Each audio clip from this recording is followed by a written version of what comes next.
First of all, I'd like to thank you for coming out tonight. Saturday, Friday evening. It was the only time we could get the hall. It's a popular hall. And in particular, I would like to thank any baseball fans in the audience. How many baseball fans are there here? Well, you're giving up the last game of the World Series to come to an all-candidates meeting, and I'm impressed. I don't think I've given you my name. My name's Ian Cameron. I'll be doing my best to moderate this. As you can see, there's no room for me on the stage because we have so many candidates. And so here's the order of procedure. The candidates have drawn lots to see where they would sit. I'm going to use that as the speaking order as well. Each candidate gets 3 minutes to state the position at the beginning of the evening, and 1 minute at the end of the evening to sum up. I have more questions, I think, than we can manage to meet or, fit into the 3 hours that we have, but we'll do our best. At the end of the first hour, there will be a 5-minute break, and at the end of the second hour, another 5-minute break. So, having said that, let's get started with the two mayoral candidates. Right there. Let's start with Mr. Graham and then Mr. Bryson. Hello, everyone. I'm Christopher Graham. I'm running for mayor. A lot of people remember me as a 12-year-old that was elected to council. I was actually 18 at the time, one of Canada's youngest ever elected. You might say I grew up on council. I have given the majority of my adult life to the public service and would like you to give me a chance to continue to do so. With my family roots in the area going back to the 1800s, and as a small business owner and local farmer, I am deeply invested in Central Saanich. My partner and I are starting a family here, so I have the strongest interest in keeping this one of the best places in the world to live. I have heard from the community that their top priority is Keating revitalization. Anyone who has served with me on council will know that during my tenure, I pushed for a high-level bylaw review of the allowable uses within the industrial zone to try and generate more business opportunities. I am going to put the weight of the district behind this, including enhanced traffic safety by working with the province to create safer access off the highway, promote redevelopment of residential over business where appropriate to create affordable housing that will enhance economic activity in Keating by bringing in workers and customers, more business-friendly bylaws, faster approvals, and a fairer tax system. We need to protect our neighborhoods. I believe in infill, but also believe it must work with the community. I disagree with my colleague. I do not support the change in the secondary suite bylaw that is opening up neighborhoods to be bought by land speculators and held as rental properties. I don't see how it will increase the housing stock nor make it more affordable, but I do see how it will grow neighborhoods. I would not take a stand that goes against 88% of the community. I have had a long track record of wise budget management. With careful scrutiny and building relationships while on council, I was successful in having $150,000 of annual grant funding reinstated. I will ensure the same cost overruns that saw tennis courts budgeted at $260,000 balloon to over $800,000 do not occur with the new fire hall. I have always let you know how I voted on council, and I expect everyone on council should be accountable to the voters. I will do this by reinstating the recording of votes and movers and seconders of motions.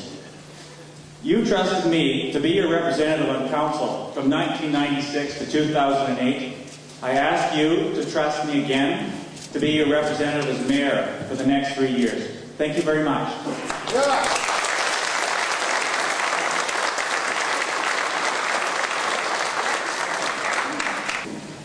Good evening, ladies and gentlemen. Can you hear me okay at the back? Yeah? My name is Alistair Bryson, and I'm running for mayor, as you know.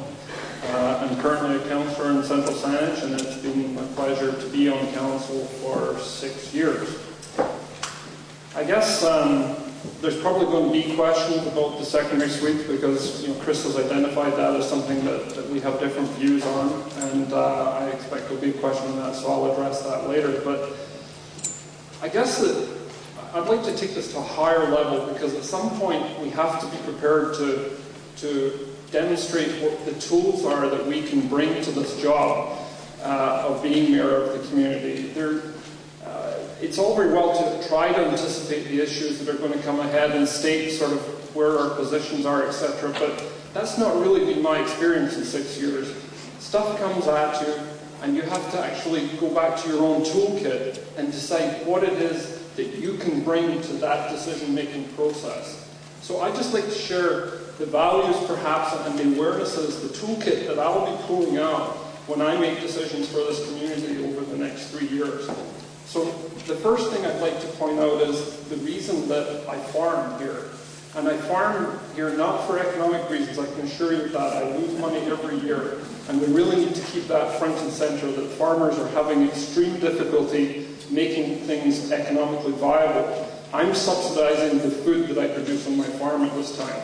But I do it because I'm aware that the sun shines, and that sunshine makes the grass grow. And when the grass grows, we eat or the plants, I should say, we eat those plants, or animals eat those plants, and we eat the animals sometimes.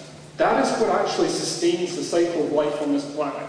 And we have to really keep awareness that although we're using fossil fuels that have been in the ground for 500 million years, we're using those at an amazing rate. And we have to be able to maintain the awareness that it's the connection back to that cycle of life that actually sustains life. So that's one of the awarenesses that I'll be bringing.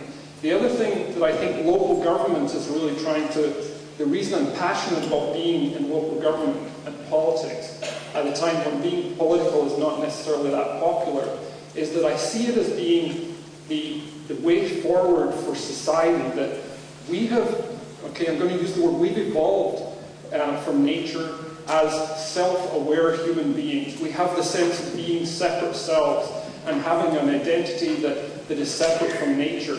That's a construct of our mind, and it's been extremely successful from an evolutionary point of view. But if we're going to continue, we can't continue in a selfish approach where we expand unlimited within the natural capacity of the Earth.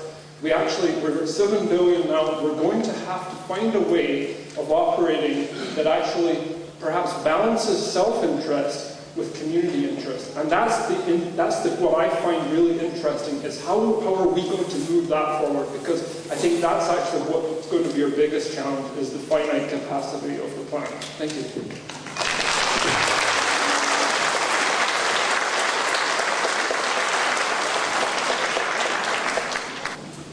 My name is Ryan Windsor. I am new to Central Saanich. I've lived here for over 2 years now. And my wife and I have come here to raise a young family. We have a 1-month-old daughter, and I care about this community deeply as a result, and have done for the last 2 years with the knowledge that I would be raising a family here. The way I see it, we've heard several things from the 2 candidates for mayor already. We've heard the need to protect the natural world. We've heard the need to sustain and enhance agriculture. And we have heard the need to promote small business that provides opportunities to people in this community. There's a balance to be struck between the 3. I represent that balance. How I'm going to do that is speaking to every last person who comes forward with an idea. Because it truly is the people of the community that we represent. And whether or not someone votes for an individual candidate is irrelevant. It's incumbent upon a person sitting in a municipal council seat to represent the interests of everyone. At least to hear their concerns and try and incorporate them into their plan. I intend to do that. In the last some years, I have involved myself in any number of community projects. I'm involved in a family-owned small business which promotes organic agriculture. We own an organic winery, and I believe strongly in the principles of organic agriculture as a means of sustaining such a small business for the long term. I think that we have to recognize that we live in a municipality that is geographically small, has a lot of farmland, has concentrated commercial and industrial zones. That's struck a good balance so far, but we can strengthen that, we can enhance that by undertaking activities mentioned in the Keating industrial area to enhance opportunities. There's certainly a number that are up for enhancement, and there's lots of opportunities to be created there.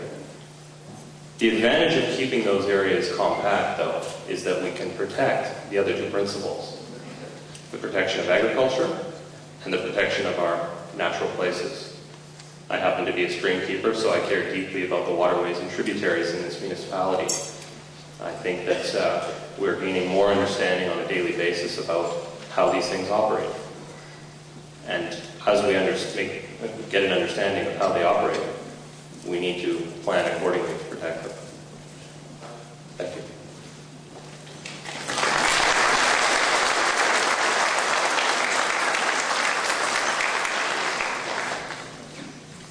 Good evening. My name is Kathy Armstead, and I thought I had a little less time than I was under the impression, so I'll be short, sweet, and simple. Like my decision making, I'm not great at public speaking, but I am a good decision maker. Good evening. My name is Kathy Armstead, and I am pleased to be a candidate running for Central Saanich Council this election. I would like to extend a thank you to the ratepayers of Central Saanich for hosting this meeting this evening. I would like to start off by telling you a little about myself. My husband Chris and I are proud parents of an 11-year-old son Jake and a 9-year-old son Matthew. We've been living in Central Saanich for the past 17 years. We love this community, and because of the love of this community is why I put my name forward to run for council.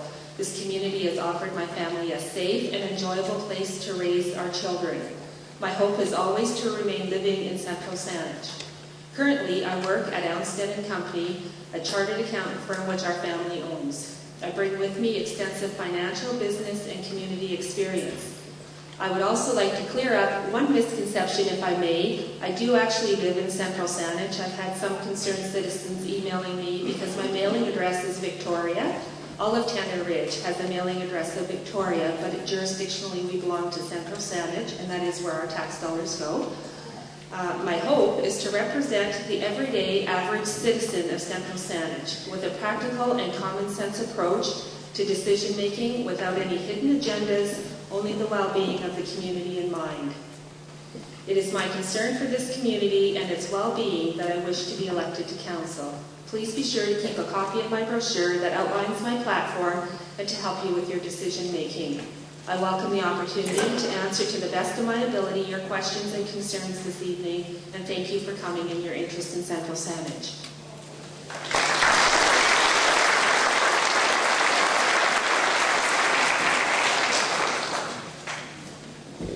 Haishta Siyam Nakwalia. Thank you for inviting me here. Thank you to the ratepayers for holding this meeting. I am honored to speak on the traditional land of the Coast Salish people.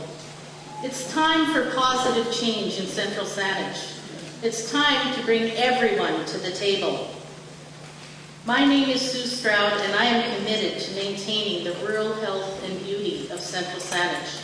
I have worked hard and passionately to protect her over the years, speaking out at public hearings, writing articles, and advocating for a small, sustainable, and self-sufficient community. I am proud of the helping hand I have been able to offer to those who would set up a recycle depot, fight to save farmland, protect our ferry route, hold a dry grad, and create a more livable, less stressful space for our community. I am opposed to turning us into another cookie-cutter suburb of a larger city. We are Tlawainik, the place of refuge, as our First Nations neighbors say, and we need to maintain this vision. We need to respect the land we are using and give back to its future wherever we can. Central Saanich needs to refocus on families and farms and fairness. Our families need safe, affordable, green, and appropriate housing so that our community does not become a monoculture of one age group or one income level. We need to help people live where they work and work where they live to reduce transportation costs and the pollution that goes with long commutes. We need to find incentives and funding for alternative energy use. We need to encourage urban gardening and tree planting to mitigate the effects of climate change. We need to invite small business manufacturers to set up in our industrial park to employ the people who live here. We need to lobby our provincial government for more help for farmers, including perhaps a land bank to buy farms and lease them back at low rates to other farmers. We need a true commitment to our official community plan and the regional sustainability strategy so that our community can concentrate on growing food for the future. We need to respect and understand our agreements with other communities because we are not a law unto ourselves. What we do or fail to do impacts others. We need fairness and accountability, which means all votes must be recorded. We need much more public interaction, more notification of public hearings, of open houses, town halls, and we need to use all the new tools available to us. Central Saanich needs a clearer, more readable budget and accounting system so citizens can easily access the information they need. We need respect for those who come before council. They are the employer, and they are the people footing the bill.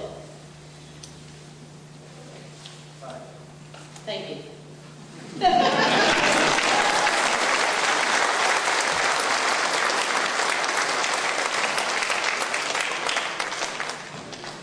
Thank you very much. Thank you to the ratepayers and to you in the audience for being here this evening. I am Zeb King, and I'm running for councillor in Central Saanich. I have 6 years' experience as a councillor, where I was an advocate for food security, our environment, and better relations with First Nations. I've lived in Central Saanich for about 25 years. Since I was last on council 3 years ago, my wife and I purchased a home. We have no children and no TV, but we have 4 lovely chickens. And from time to time, I get to be a hero and save our chickens from the mink who's trying to sneak up and grab one of them. But all kidding aside, this election is different from the last one.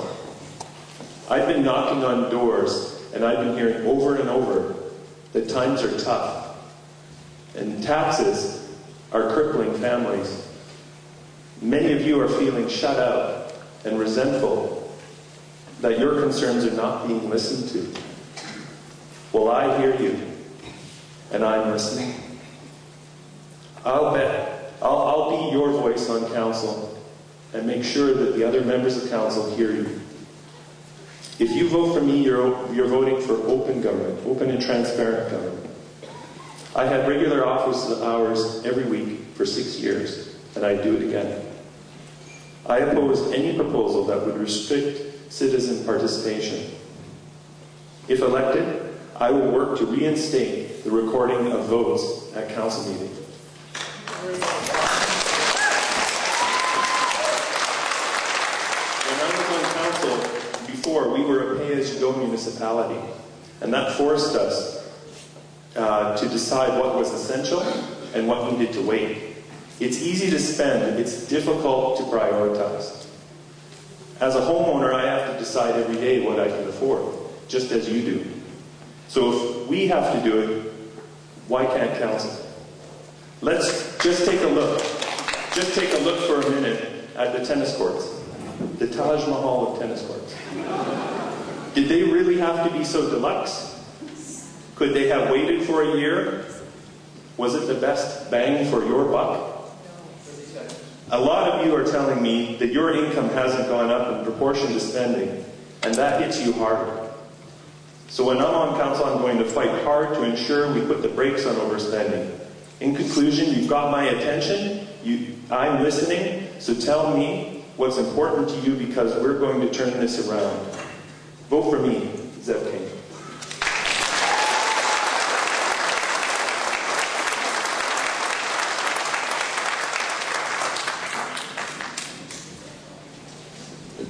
We're on? We are. Wow, that's been a microphone. Good evening. My name is Robert Thompson, and I am seeking your support for election to Central Saanich Council. I served as a councillor most recently from 2002 to 2008, and since 2009 have served as chair of the Central Saanich Advisory Planning Commission. I have been an active volunteer in our community since moving to Saanich in 1991, and serve on the boards of both the Saanich Peninsula Chamber of Commerce and the Island Farmers Alliance. I am an agri-food marketing consultant working with the Southern Vancouver Island Direct Farm Marketing Association and the Small Scale Food Processor Association.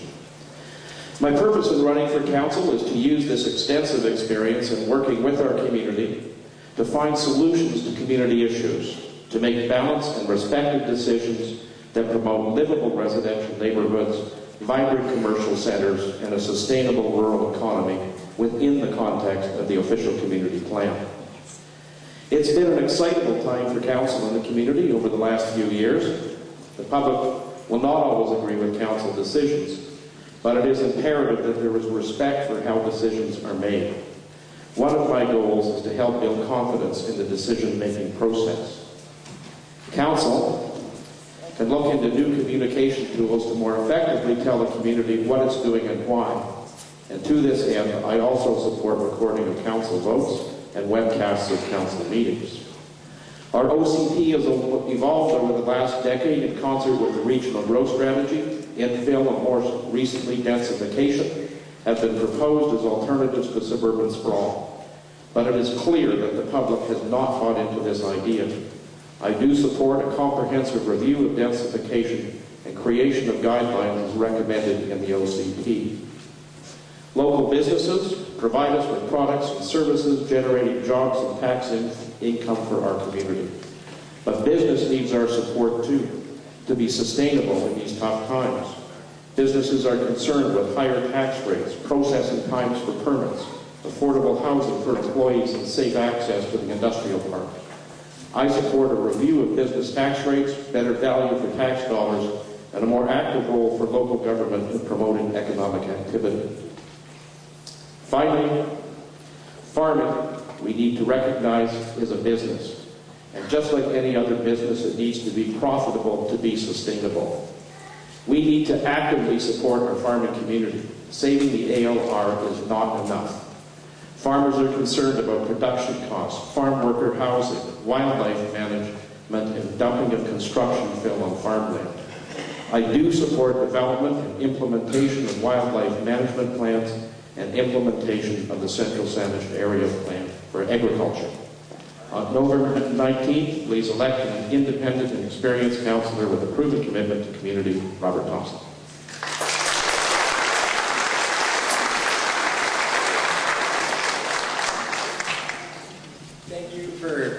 Thanks for having me. Thanks to the ratepayers for providing us this forum. It's my first time, so I'm a little bit nervous. My name is James McNulty, and I'm an ALR landowner. My family owns 2 businesses in Central Saanich, and there's 3 generations of us living here. Council's role in the community is to engage in conversation.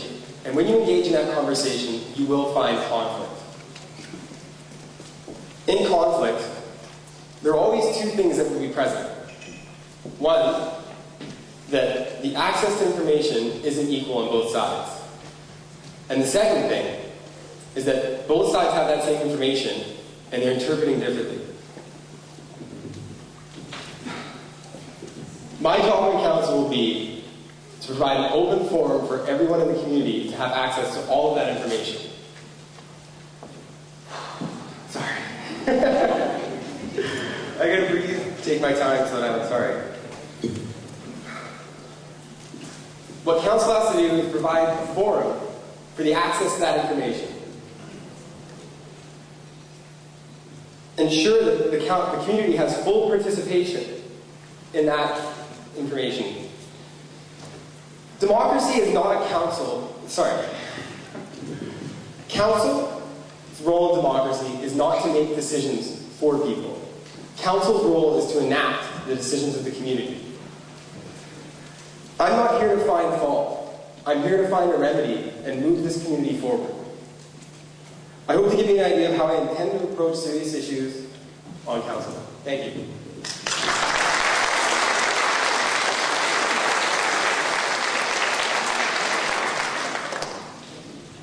Good evening. My name is Carl Jensen. 61, 50, 33. No, I'm not helping you with your 649 picks, although if I could, I'd be pretty popular up here. I'm talking about voter responses to our last federal, provincial, and central Saanich elections. Why is it the closer we get to home, the less interest we as a society show in our politics? The roads we drive on, the water we drink, renovations to our own home are all driven by municipal politics. In my mind, it's just as important as provincial and federal politics. But I know I'm preaching to the converted because you're already all here tonight. But I've got a call to action for each and every one of you tonight. I want each of you to find 10 more people that are going to vote. There's no reason we can't drive that 33% up. It's just as important as the other elections. Now, who am I? I've been living in Central Saanich for 12 years now. I'm married. I've got 3 children in school. I work at the Ministry of Finance. I work in Forest Revenue Operations. Before that, I worked at the Ministry of Small Business and Revenue as a project manager. I've got a Bachelor of Arts degree in Sociology and a Master's degree in Business. I currently coach 2 soccer teams for Peninsula Soccer. I'm also the athletic director for the Victoria Highland Games Association, which means, yes, I do wear a kilt, and yes, I love to toss cabers. But on the municipal side, I've been a member of the Peninsula Recreation Commission now since 2005. I'm currently the chair of that commission. I also sit on the Advisory Planning Commission. If elected, I have 3 objectives of what I would like to achieve in Central Saanich. First, I want to maintain a balance between attainable housing for residents of all income levels while maintaining the rural beauty of this municipality. Second, I want to work with the farmers. I want to work with them to help them identify modern and also financially sustainable farming practices that are going to help them stay in business for years to come. And finally, I also want to revitalize the Keating Business Park. But I'm going to do it by working with the business community, by working with the residents, and working with the municipality. I believe a partnership is the key to success in Keating, and I look forward to taking that vision forward. My name is Carl Jensen. Thank you for your time tonight.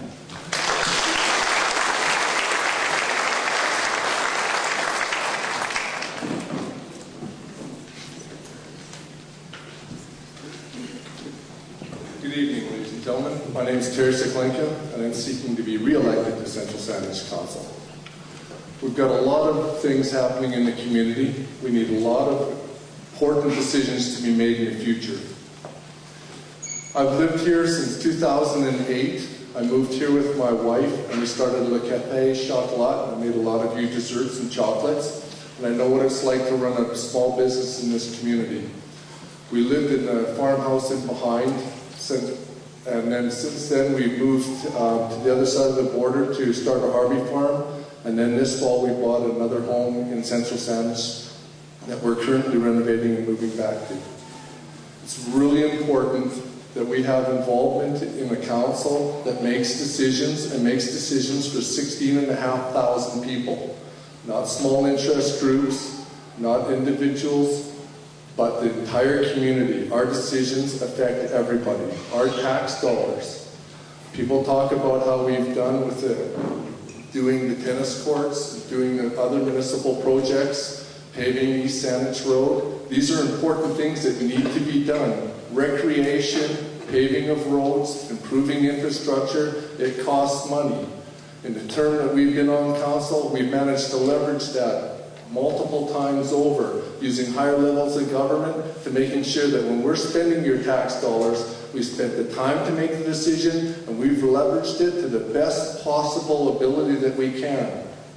I sit on different councils, training, safety, and education in trades in this province, and I currently work for Cairnview Mechanical.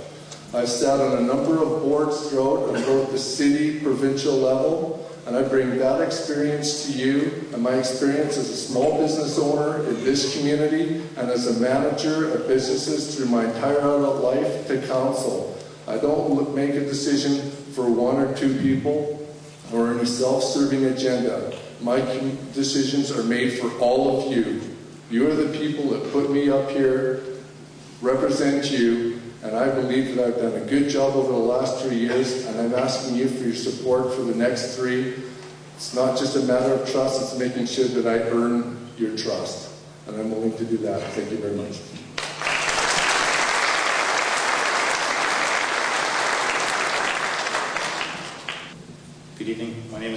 Spencer. I'm running for council. I am an accountant, and the reason I'm running for council is because I think that council should be accountable to the people that elect them, and I want to make sure that we do that. As a councillor, if I elected, I intend to be very accessible to all of you and to hear what you're saying, and not just hear what you're saying, but work with you to make decisions. Council is not the people that should be deciding unilaterally. They should have input from everybody. Sorry, I'm a little nervous as well. I have moved here from Calgary 12 years ago, and then I moved to Central Saanich 3 years ago because I wanted to the rural setting. I want to make sure that the ALR is available and sustainable for future generations. Without that level of farming within the community, we become very dependent on the ferries and the outside world. And I think that we have the ability here to be somewhat sustainable, and that just is not good for just us, but it's good for the entire world. And my name is Wayne Spencer. Thank you.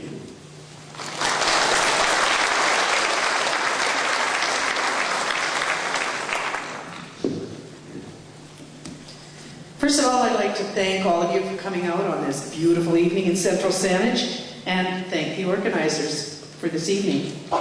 My name is Susan Mason. I'm a positive voice, and I'm running for a 4th term on Central Saanich Council. When I say I'm a positive voice, I mean that I always try to look for opportunities and the best solutions.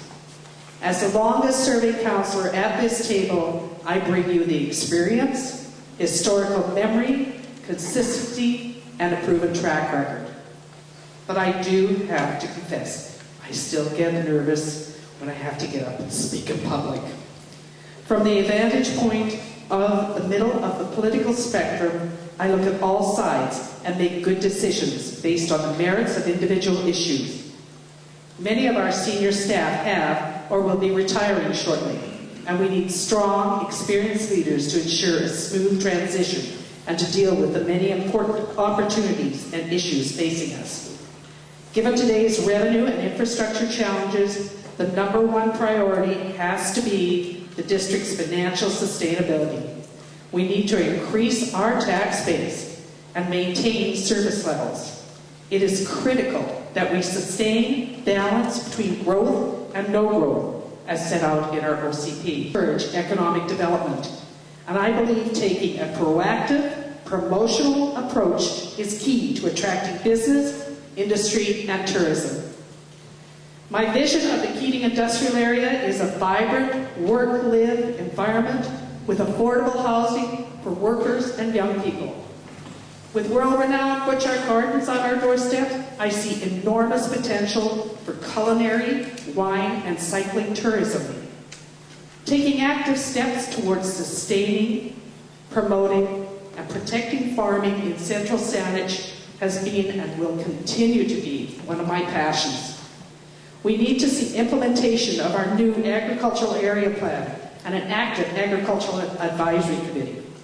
We need to keep working on transportation and safety issues, including bus service, slowing traffic on local roads, and continuing to push on the Highway 17 strategy. We have some excellent senior care facilities in the district, but we need to encourage more as our population ages. Because I heard the concerns of residents, I pushed to bring back the issue of residential densification for more public input. Other issues I would like to see reconsidered are owner occupancy of homes with secondary suites and the recording of council votes.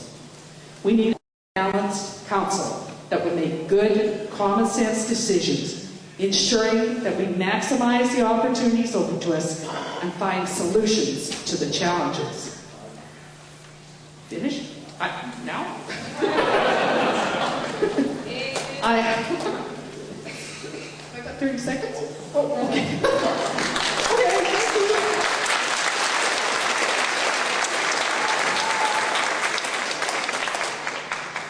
Good evening. I'm John Garrison, and thank you for the opportunity to speak to you tonight. For those of you who do not know me, I'll just give you a brief background for your information. I grew up in rural Saanich on ALR land in the Blenkinsop Valley. I attended UVic for my economics degree, then obtained my chartered accountant's designation before moving to Vancouver. I attended UBC, obtained commerce and law degrees before returning to Victoria.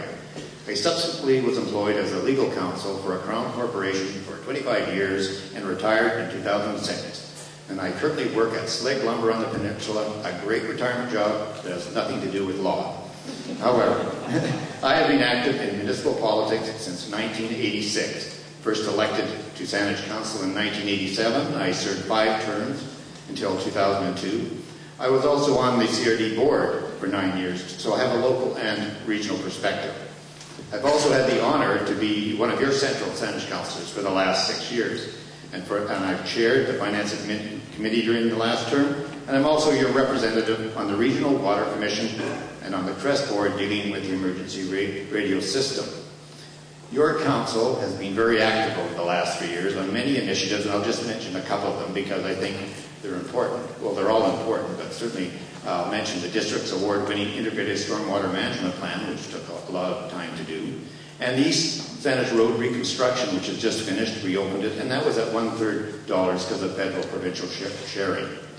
We certainly have done in the environmental issues, lighting retrofits at the Cultural Centre, Centennial Park, and other municipal facilities.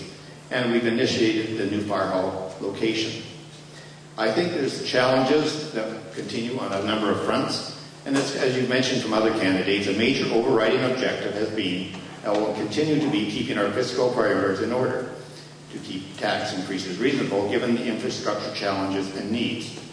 Well, I believe our community has to address its aging infrastructure needs in a fiscally prudent manner, so our children and the future residents inherit our Central Saanich as an asset and not a liability. And I think that's very important to consider. I also believe and support the proposed new fire hall as one of those necessary infrastructure needs to protect our citizens, their property, and our firefighters. I believe I have the professional experience, the municipal experience, the regional experience, and the proven commitment over a number of years to represent you for another term on council, and ask for your support. And also, just as an aside, on a personal note, my wife Sheila and I were just blessed with a brand new grandson today at 12-11, 7 pounds 10 ounces, so we're pretty proud. Thank you.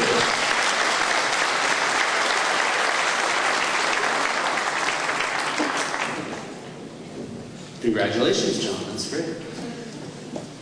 Ready to go? Good evening. My name is Adam Olson, and I'm seeking re-election to Central Saanich Council.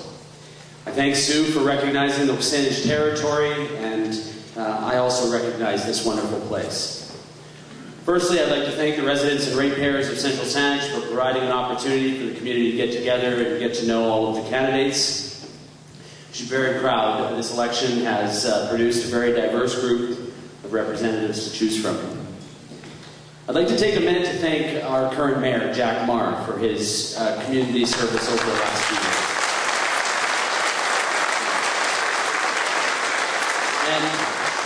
And to Alistair, and to John, Ron, Susan, and Terry for working with me, teaching me, and listening respectfully to what I have to say. Although we didn't always agree, we've spent a lot of time with each other, and you've all enriched my life. I love Central Saanich. I'm a product of this community. My family has been here for many generations. I was born and raised on Sartwick First Nation.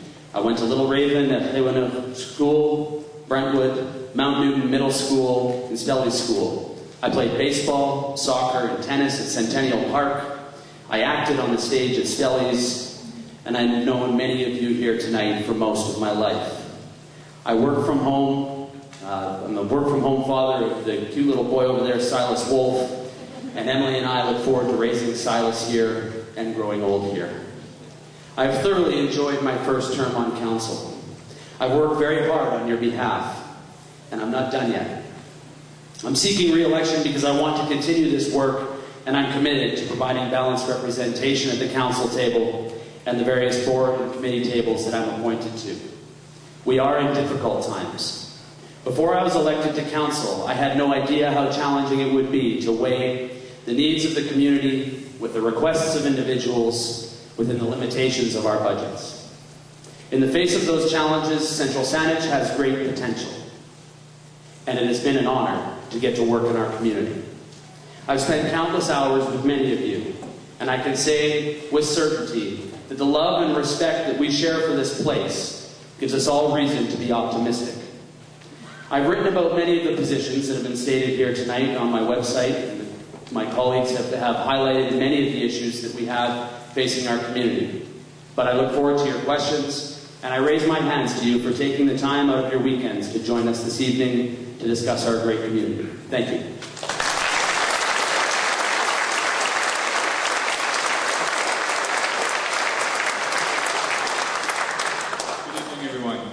Thank you for coming. I would also like to begin by acknowledging the traditional territory of the Coast Salish people and thanking them for hosting us tonight.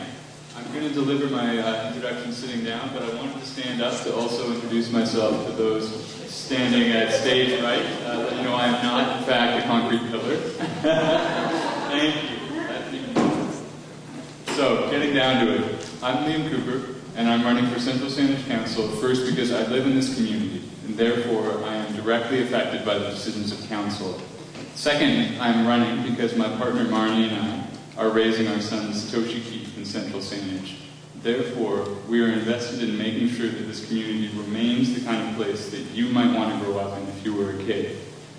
Third, I feel inspired to run because at 30 years of age, I think that I can still represent the voice of a younger generation on council myself. And additionally, I'm running because I am confident that I can bring my expertise and knowledge of the law in British Columbia to good use for this community. I understand from talking to my friends and neighbors, and also from my personal experience, that it has been a bitter and rancorous period in Central Saanich over the last 3 years. I also understand that the decisions of council have generated some considerable controversy. With that in mind, my first priority as councillor will be to hold the line on debt and taxes. Because this community cannot afford to further tax increases if we want to attract the kind of investment that we need in order to be able to preserve our special rural and agricultural character. If an elected councillor, I will prioritize rejuvenating Keating Crossroad, but also make sure that Brentwood and Saanich are not left behind. I will also work to provide more leadership opportunities for the youth of Central Saanich and to encourage a rejuvenation of the civic spirit in our community. I believe that we have a lot to offer to people of all ages and economic backgrounds, and that we should be proud of where we live. A final reason I am running is so that I can do what I can to restore a transparent and neighborly approach to local government. I still find it hard to understand why our current council would pass a motion that keeps those residents who aren't able to attend council meetings personally in the dark about the voting record of each councillor on major decisions. Those are my positions. Thank you again. Thanks for coming tonight, and please check Liam Cooper when it's time to vote.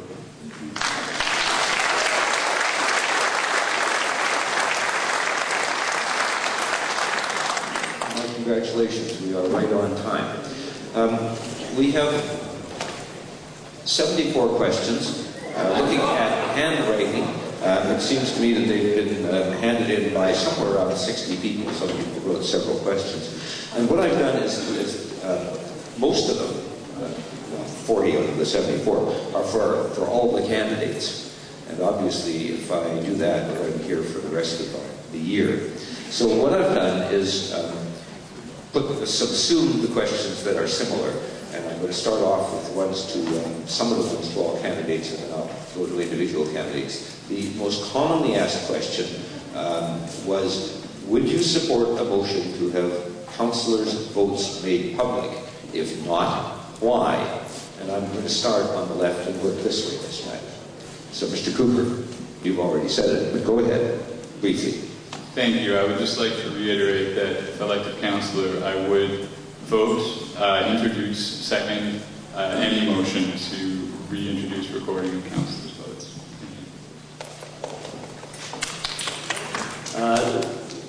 Yes, thank you. I have also taken a position and fully supportive of recording the votes, and was quite troubled with the motion when it first came forward, and should be clear that was not supportive of it and continue to not be supportive of it. we should be recording the votes in the minutes. So thank you.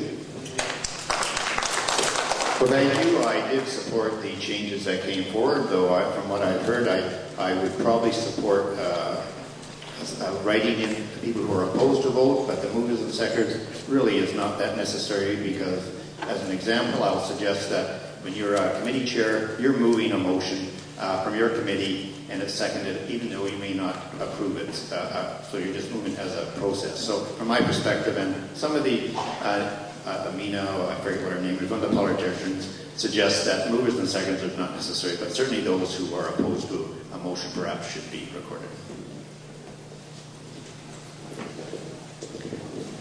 Yes, as a matter of fact, there's 3 of us on council who have requested that our negative votes be recorded. I think that it's something that should be done, and I will fully support bringing back recording of votes. I also fully support recording of all votes. There's really no need for any of us to not know what our councillors are doing for us.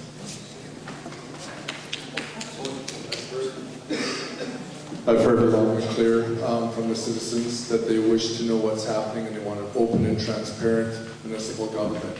I too endorse the recording of votes, and I've also moved forward to find and put into the next budget the recording of council and placing it on our website.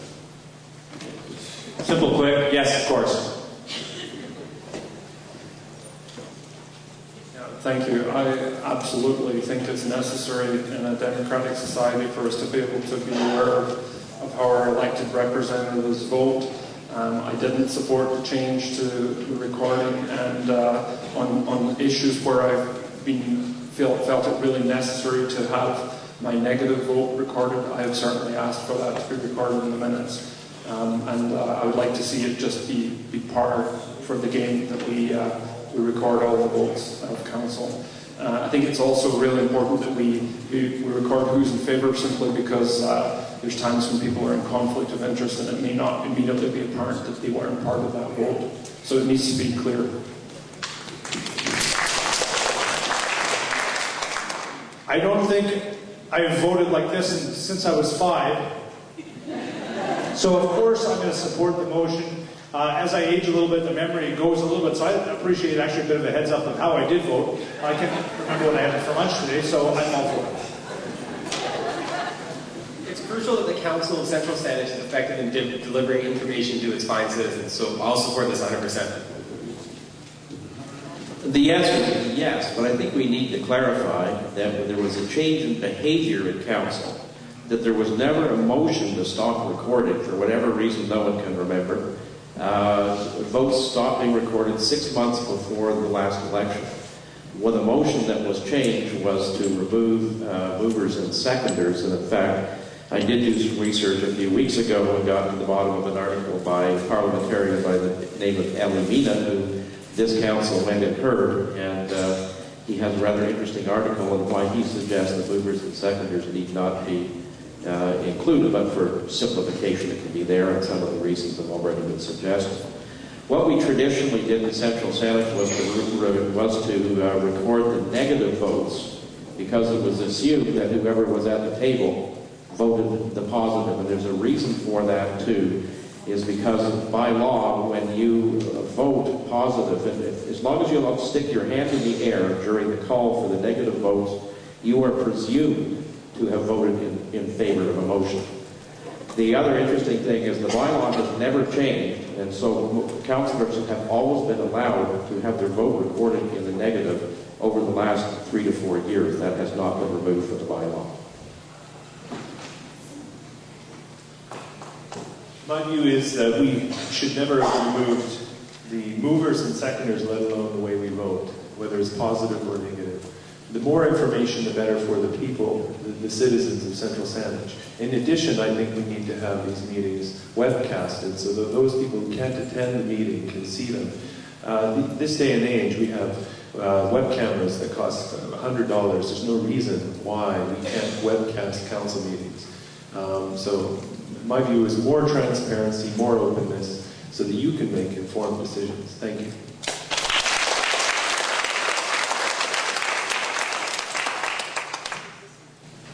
Central Saanich needs people who will sign their names to the motions they put forward and for which they have voted. There's nothing to hide if you're being honest and have no hidden agenda. All aspects of the vote, from the mover and seconder to how you voted, should be clearly identified, not only in the minutes, but at the time. Anybody who's been to our council meeting and has sat there trying to figure out who just voted for what knows full well that the hiding of the vote is really easy at the moment. We need to know how people voted. That's how accountability happens in a democracy.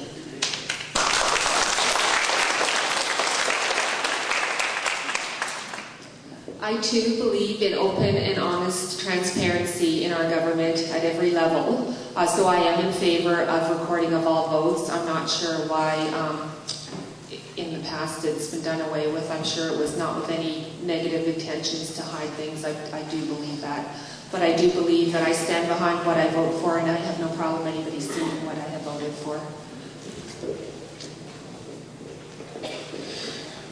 Well, you've heard it all. I mean, it's so silly not to record votes. Why wouldn't we just do it, right? Okay. I put it in writing. Okay?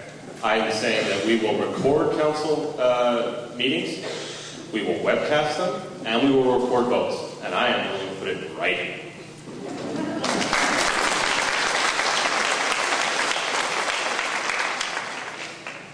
The next question was asked by 9 people in 2 different ways.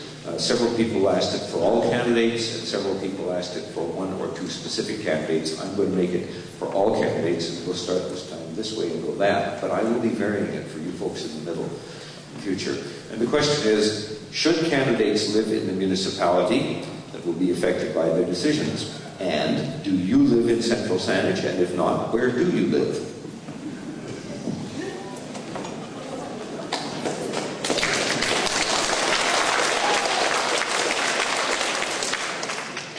Yes, I live in Central Saanich, just the road from here. And I will let you decide if it's in your interest to have people who live here or not serving you on council, because it's your decision. I know how I feel about it. I don't support people being on council who don't live here. Their decisions don't have any impact on themselves. Yes, I do live in Central Saanich, much to some of the emails I've received saying that my mailing address is Victoria, BC. And what a shock that it was that some candidates were out campaigning that 3 people didn't live in Central Saanich. And lo and behold, I was one of them. I had no idea I didn't live in Central Saanich for the last 17 years. I do believe you should live in Central Saanich. I think it's very important that you represent the taxpayers of the community that you live in. So, and yes, I do live here. Hi, I live in Central Saanich. I've lived here since 1970. I think it's really important that people live in the community that they're representing and helping make decisions for. I think it's absolutely vital. Thank you. Should candidates and/or council members live in Central Saanich if they are representing us? Yes, absolutely, they should. It's incredible that they may not, that there are some that don't.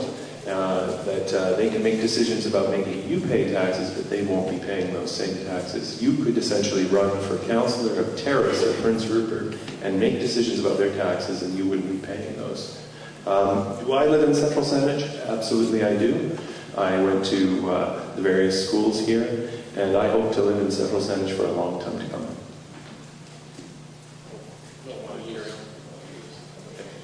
I'll use this microphone.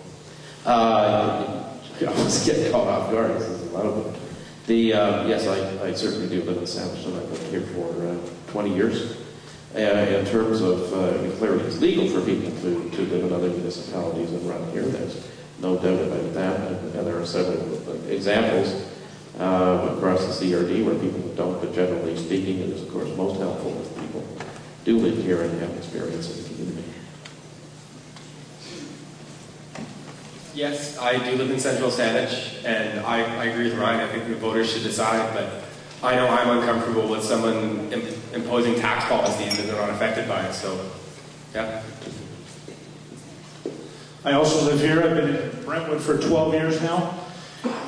For me, it's a tough one. I mean, I sit up here and I look at people around the table with me, and I've got a great deal of respect for each of them because I know what piece I've put into just my little bit of this campaign, and I know that each of them is doing just the same. And people ask me, well, why are you doing it? What are you going to do? Are you going to have a life if elected? And I say, no, but this is what I want. So I'm not going to judge a person based on that. Is it what I would do? No, then that's why I'm not running in the city of Victoria. This is important to me to run here, but I'm not going to judge them. I would encourage you to get to know your candidates, my fellow colleagues up here, and make a decision on your own.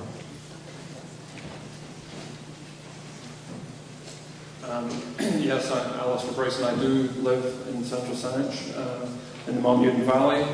I guess with respect to whether candidates should live in the municipality, I was thinking this through, and I was trying to think of an analogy, and I guess the airplane analogy came to mind, that if you were sitting in an airplane at 30,000 feet and the pilot came over and said that new technology is allowing me to fly this airplane from the control tower, you might have a little bit of a concern about that. There's something about having people have a similar experience if the plane's not going to land well. But then I actually thought that that analogy can be taken a little bit further too, because I have experience with the Veterinary Association that I'm a member of, and actually we're required to have non-veterinarians as part of our association governing body. And I think there's actually a value sometimes in having a disinterested party as well. So maybe that air tower analogy can be extended to the point that actually we're pretty glad there is somebody in the air traffic control tower as well. And that maybe is part of the responsibility of being aware that there's a bigger community outside Central Saanich too. So if the voters see a value in having that person on council, well then that's democracy. Thank you.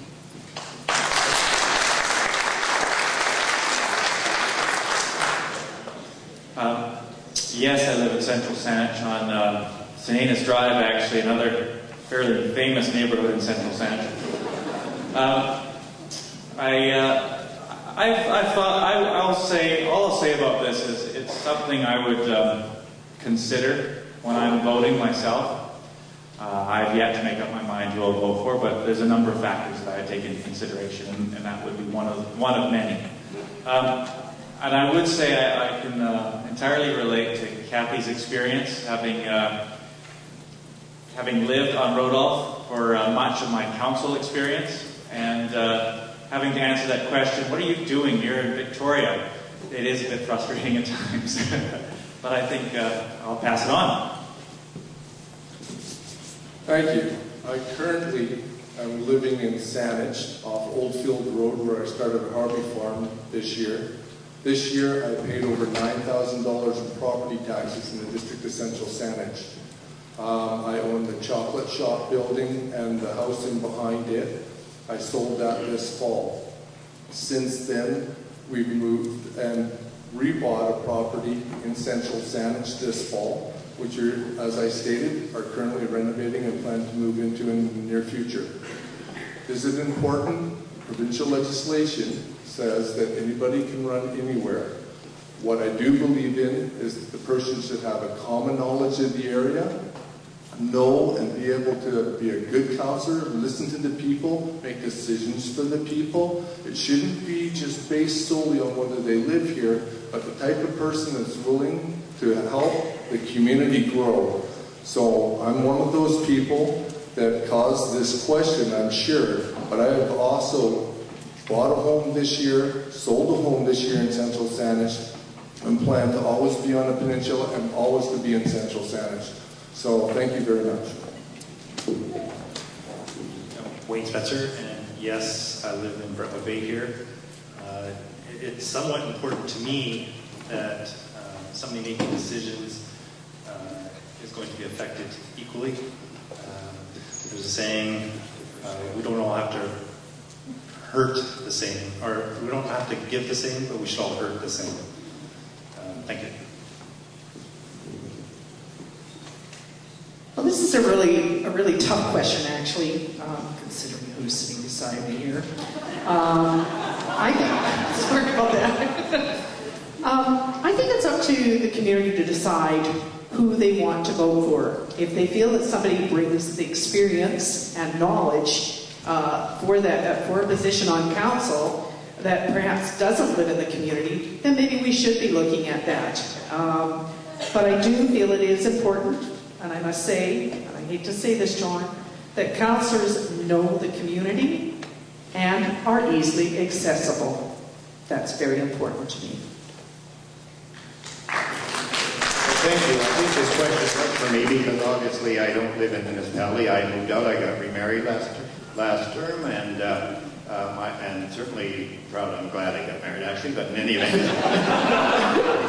event, I certainly moved up island, and my wife has to go north to Cooper Island to teach, and I go south to the peninsula to work, and I'm on the peninsula 6 days a week, and mostly 7 because I'm down here with my granddaughter as well. So certainly from my perspective, we certainly would love to move back, but certainly is not an option in the next 2 or 3 years until my wife retires.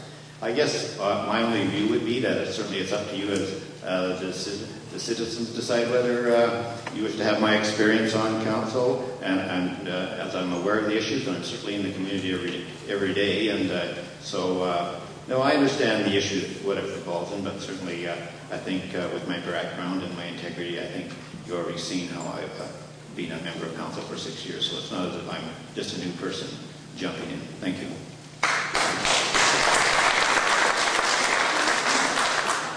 Yes, as I outlined in my opening statement, I am here. I've been here for a very long time, and we intend on continuing to live here for as long as we're here. I also think that, as Councillor Mason said, that it's important for people to be accessible. I know that I've spent a lot of time meeting and connecting with people, and I think that the accessibility is critical.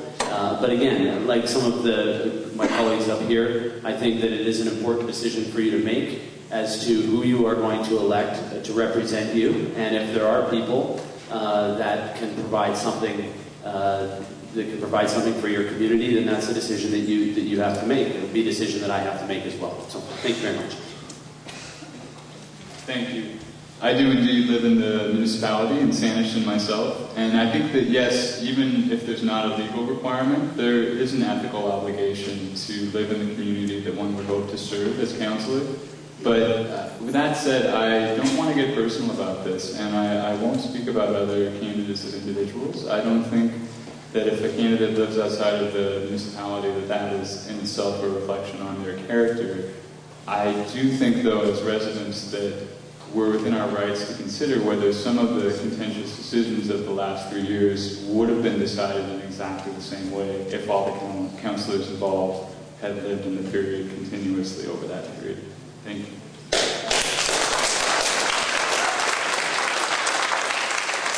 First of all, a question for all candidates. Do you feel it is acceptable to run a deficit budget to meet the needs of the community? And I'd like to also ask the incumbents what their position is about the debt that has been undertaken for the Saanich pipeline, the tennis courts, and if the fire hall comes into existence, the fire hall.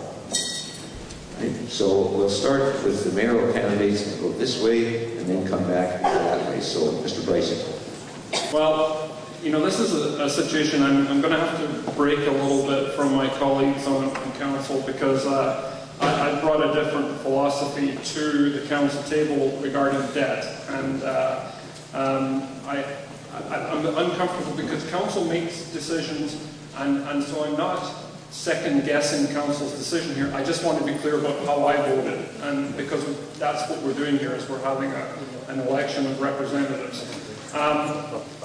First of all, the projects that are actually intended to be debt financed at this point are the Mount Newton St. Anne's water line. I actually had a conflict of interest on that project, so I wasn't even part of that discussion about the project itself. On East Saanich road renewal, as has been pointed out earlier, we've actually borrowed $2.33 million, and that was on about a $7 million project, so we were getting $2 for every dollar that the municipality put in. However, that said, I have to be clear that I didn't support that debt because for years I've been asking us to actually replenish our reserves, for us to save money as a municipality and be able to pay as you go. I'm a complete believer in the pay as you go philosophy. Nature is a pay as you go system. There is no nut bank that the squirrel can go to and say, I didn't work hard enough this winter. If you could just carry me through, I'll work harder next year and my offspring will work harder. There has to be a real-time system in terms of we're responsible, physics, the second law of thermodynamics. Look it up. We have to be accountable. There is no elasticity there in nature. So as part of the natural system, we have no choice but to be real time. There is no credit in nature. So I didn't support the debt on that because I've been asking for each budget so far. In fact, on the referendum questions last time in the election, there was a question about do we support municipal debt? And that question was because I asked for it to be on there.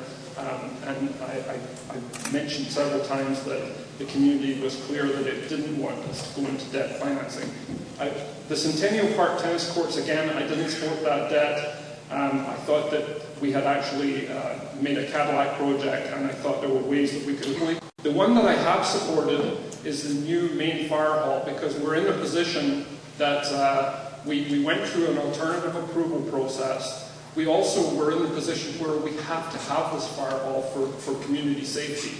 And unfortunately, we haven't saved for it, but we went through the alternative approval process, and it was shown that there, I guess because we didn't get the petition to register enough votes in opposition, then that is a valid approval process. And had it not been approved on the petition, then we would have gone to referendum. I was satisfied that we had met the test on that particular one because we just have to build it, and I regret that the community has not saved for it. And I will be hoping to pay down that debt as quickly as possible and return to pay-as-you-go philosophy. Thank you.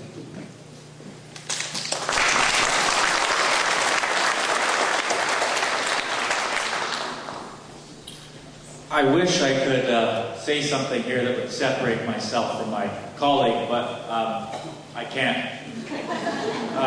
What I can tell you, because I was on council from 96 to 2008,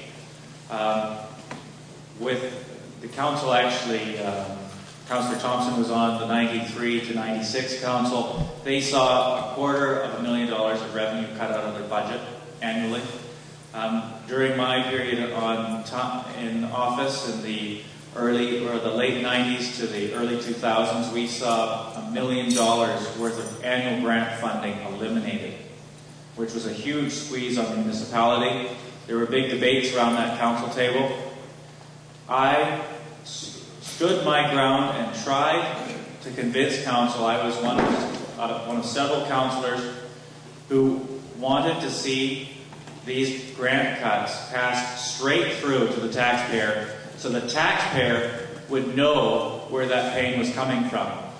But unfortunately, and this was under a Wayne Hunter administration, those grant cuts were phased in using the reserves as cushions. So we did lose a lot of our savings back then. Traditionally, Central Saanich has been a pay-as-you-go municipality. I support that principle. As an economist, I understand that when you switch it from pay-as-you-go to borrowing, not only is it an indication that you're now living well outside of your means, but it's an indication that you're doing a big intergenerational transfer that I don't think people really contemplate and may not be acceptable. So, to answer the question, I think as much as humanly possible, I would like to see us live within our means and stick to pay-as-you-go principles.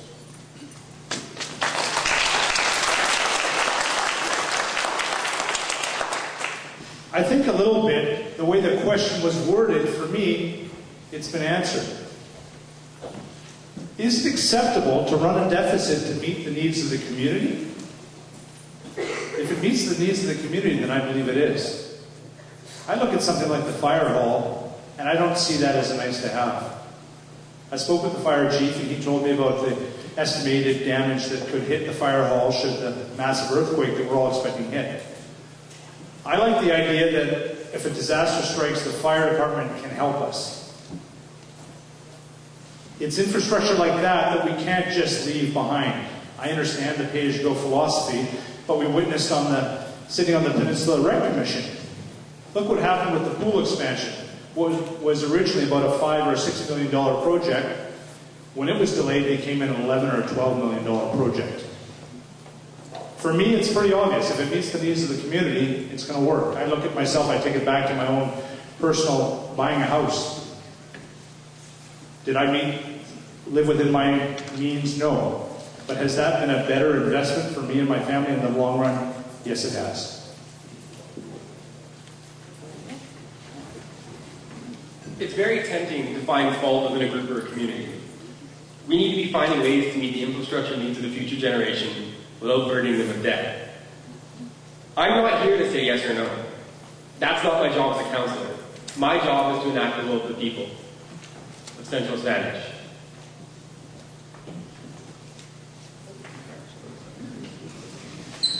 Part of the challenge, I think, in terms of the pay-as-you-go, is that you still have that you just pay up front. So in other words, the challenge we were looking at, that Chris alluded to for councils through Wayne Hunter and through Alison Hepkirk and into Jack Marr, is that you're looking potentially fighting for only a 4 or 5% tax increase, and if you bring in the pay-as-you-go to pay up front for a fire hall, then you're looking at least a one-time jump, say, of 10 to 15%. The time to be talking about this, in a sense, is at an election, where in fact one goes to the public and says, well, tell you what, if you want to go pay-as-you-go, we're going to have one hell of a big kick in your taxes now, and you're not going to get that service for another 10 years. So the other philosophy that I've heard in terms of borrowing, in terms of infrastructure upgrades, is that when you're in the community, you pay for it. If you move out, you're no longer paying for it. If you move in, you start to pay for it. But the challenge that one has to look at in terms of strictly pay-as-you-go, which is very tough to do these days, as I'm sure some other people may say, is that you're still going to have to increase taxes significantly for that to happen. So pay-as-you-go does not mean no tax increases. Thank you very much for the question. I've heard a lot of people say that we need a new fire hall. And I think the question, from my perspective, is not a matter of whether we need a new fire hall, it's whether we need a new Taj Mahal of fire halls. That question about how much we're spending for some of the infrastructure is key. How much can you afford? How much can Trudy, who lives on Meadowlark with 6 kids, 2 of whom are they're mentally handicapped. She's struggling. Every extra cost that is put on her because of increased taxes impacts her family enormously. And so if we say yes to every project around the council table and we don't prioritize right, then it affects those people in their lives. So I think that it's important that we keep that in mind. But the fact of the matter is we're already in debt now. So we've moved beyond the pay-as-you-go model and we've taken debt. I'm saying that maybe we need to cool the engines of debt for a while, and we need to focus on paying that down.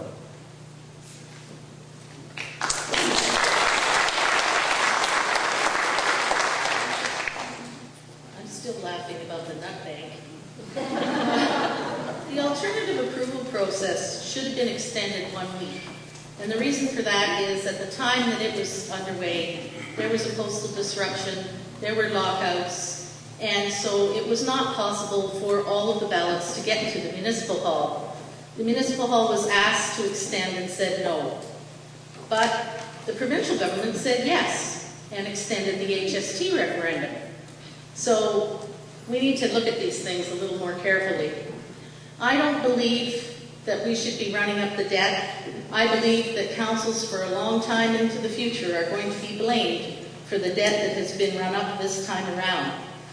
I firmly believe that we should be a pay-as-you-go municipality. We should be building our reserves. We should borrow only when absolutely necessary. And we should consult the public before we do that. I think that's vital. And as for the fire hall, there is a training center being built in North Saanich.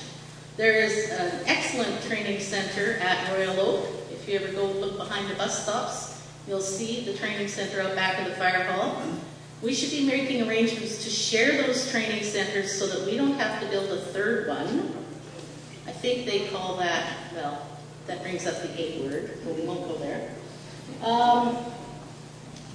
I think that it is really important that we look for ways to retrench. We're going to have to do that now. We are not going to be able to build the fanciest version of a road, the fanciest version of a fire hall, and we never should have spent a dime on the tennis courts. They should have done what the people who built this building did. If you want to play tennis, you raise the money, you build the courts.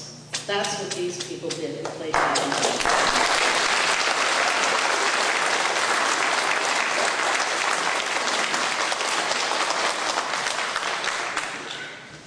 I would just like to say that deficits at times are inevitable. Nobody would like to see a deficit. We no longer can be a pay-as-you-go community, because if you want to be a pay-as-you-go community, you need to save as you go. So these councils that in the past that have professed that they're pay-as-you-go did not save as we went. I before me have a 5-year financial statements from 2006 to 2010 of the annual surplus and deficit of this municipality. I just quickly like to share with you. 2006, the municipality was in a deficit of almost $300,000. 2007, 1.5 million. The only year that we did not show a deficit was in 2008 when they had a surplus of $500,000. 2009, 1.9. So I have to say to you, although these past councillors profess to be pay-as-you-go, the reality of that did not set in even when they were in council. Who owns their home here that does not have a mortgage on it? I think we would be negligent if we did not maintain, or at one point had a mortgage on their home. Very few people can purchase their homes outright, especially in this day and age. And I think we'd be negligent if we did not maintain our infrastructure and pay to maintain our municipality so that it's not crumbling beneath us. And as far as the fire hall goes, perhaps the costing is high. If I were elected, I would have to review the costing, but we cannot afford not to have a new fire hall because ours is not seismically safe. And Lord help any of us if we have that big earthquake and they can't unbury themselves to come and help us. Thank you.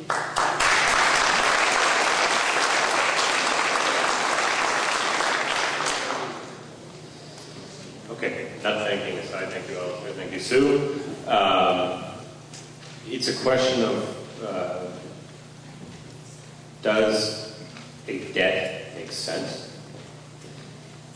Is the project that is suggested that's going to incur the debt needed? Is it the right size and scale for the municipality? And is it serviceable?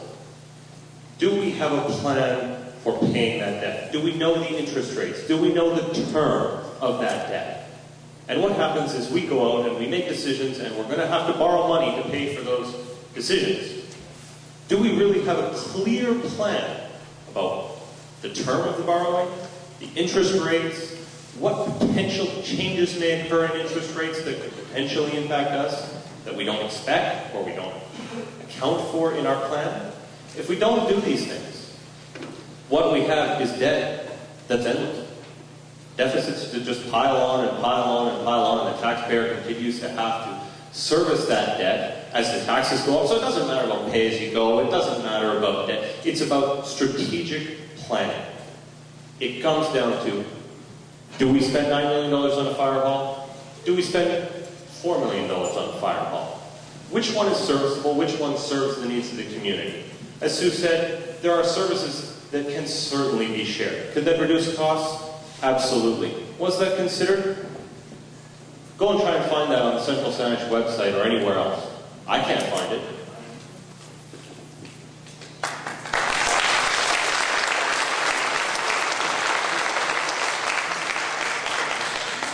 Thank you. the budget. It's funny how some of the people running for council who don't sit on the council or have never sat on the council analyzes the finances of this municipality. Council and staff takes the greatest care on every cent that's spent in this municipality. You cannot put a price on physical exercise, maintaining our infrastructure, parks. These are all things that make the community a whole. Everybody in this room is part of the community, yet each of us has different aspects and different priorities, but it's the community that's important. Our budgets, when we took over council, there's no money in the bank. Everybody preaches, or a lot of them preach the pay-as-you-go philosophy. Unfortunately, and this is where I agree with OSAD, is that there's no money being put aside. So if we're going to save for this, and Thompson said the same thing, if we're saving, then let's start saving, and a pay-as-you-go would work. If you don't save, it doesn't happen. This municipality has an infrastructure that's aging and needs work and needs it now. You don't get the option of doing it later. The costs for doing construction have never been lower in the last 8 years. There's a recession happening out there. There are contractors that are hungry to do this. We have provincial and federal governments at a time when we were considering this that were willing to give us $2 and the dollar that we invest. It's crazy not to take advantage of something like that. If we don't do it now, it's going to be double in 10 years. Pay-as-you-go will never catch up. Because the pay-as-you-go philosophy of the past, nobody was saving, we are now in a position where we have to jump ahead. We can't raise taxes. We raise taxes to 15 or 20% to support a pay-as-you-go. That's ridiculous. We borrow our money through a provincial body that gives us the lowest interest rate in the entire province. We're not running out there and getting 8% loans. Our staff spends hours and hours and hours analyzing every cent spent, analyzing the projects, and making sure that you get the best bang for your dollar. You can't put a price on physical exercise. You can't put a price on repairing our roads, building a fire hall. Life safety is the most important thing in our community. It has to be a priority. We've been told for years, well before this council, that we needed a fire hall. There was no money set aside for that fire hall. This council reacted and did the things that were positively needed for this community to make sure that we looked after all of the citizens. Thank you very much.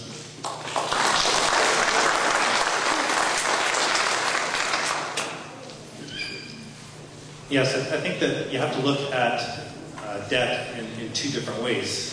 If you relate it to your personal finances, there's credit card debt, which is bad, and house debt, which is good. And I think that debt for needs and capital outreaches, like preparing for the future, and taking care of the infrastructure, which we all use, is something that debt is sometimes necessary, especially in the past they haven't saved for it. So if you start saving now, by the time our grandkids are our age, we might be able to afford a new fire hall. I think that it may not be right now, but unfortunately, when you do need something, if you don't have the money, then you have to take up debt. Thank you. I think Councillor Siglinka brought up some really good points on, and I won't belabor them. I'd like to say that you asked us to maintain our municipality. You asked us to maintain the levels of service. In order to do that, we need to spend money. Our costs are going up constantly. As you know, we have gas prices going up, we have transportation costs. Lots of things are going up all the time. And as has been said before, we will not catch up and be as a pay-as-you-go municipality again. It's like paying cash for a house. Nobody does that. You wouldn't let your roof leak. You would go out and borrow the money if you didn't have it. Because if your roof is leaking, it's going to get bigger and it's going to get more damage to it, such as East Saanich Road. Mind you, I do have to say on the tennis courts, I did not agree with them. I don't believe that most of us would go out and borrow for a swimming pool. So that's where I sit. Thank you. I think you must realize legislatively we don't run a deficit. We can have debt, but we cannot run a deficit. So municipalities do not have deficits every year. They may have debt. And with respect to pay-as-you-go, I think there is an infrastructure deficit within this municipality that we have to address. The fire hall is not a Taj Mahal. It's a knockoff from other fire halls within the municipality, within BC's, sort of a standard with minimal changes. So I think from that perspective. But I think really we have to look at philosophically, if I'm living here for the next 20 years and I'm helping to pay for that fire hall for the next 20 years, and if I move away, I'm not paying. Do I want to live here? Do you want the people that live here just for 4 or 5 years have a 20 or 25% tax increase to pay for the first 5 years? I think you've got to realize, to some extent, you've had a free ride because the municipal hall has been paid for about the last 35 years. So you have a real sort of a free ride to some extent, I would suggest, because of the fact that we have not done infrastructure for about 20 years, and this council is catching up, and if you can get $37 to do it, I think that is a good deal if we can get this federal sharing. East Saanich Road was on the books for over 25 years, and we finally got it done, and we certainly wouldn't have done it ourselves for the price for sure. So I think we have to sort of balance it. We still have to be fiscally prudent, but I think to pay as you go, you can't afford 15 to 20% tax increases for the next 3 or 4 or 5 years. I think you'd have us hanging in effigy outside. Thank you.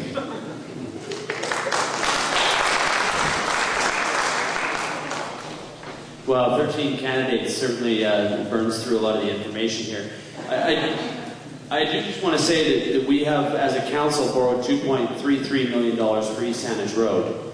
We've provided the authorization for staff, if they need it, after applying for all of the grants, brownfield grants, infrastructure grants from the federal and provincial governments, to borrow the remainder of those projects after, of course, we go out to tender and get the construction contracts back. So these are, for many of these projects, at least 3 of these projects, we're talking about a bit of a moving target. I also have to say that we've inherited these discussions. These discussions have been going on in Central Saanich about a fire hall, about East Saanich Road, as Councillor Garrison pointed out. The discussion about the tennis courts was an ongoing, nearly decade-long discussion. It was on the books. And these were projects that our council, when we got elected, inherited that discussion. A lot of the discussion about the fire hall had been going on when I was attending council, watching with an interest to run for my first term. Many of those discussions continued into our council, and we were asked to make some very difficult decisions. I think when you talk to our fire department and you let them, and you understand that these are young men and women who are running into a burning building when most people are running out, we need to provide them the infrastructure to ensure that they can return home to their families safely.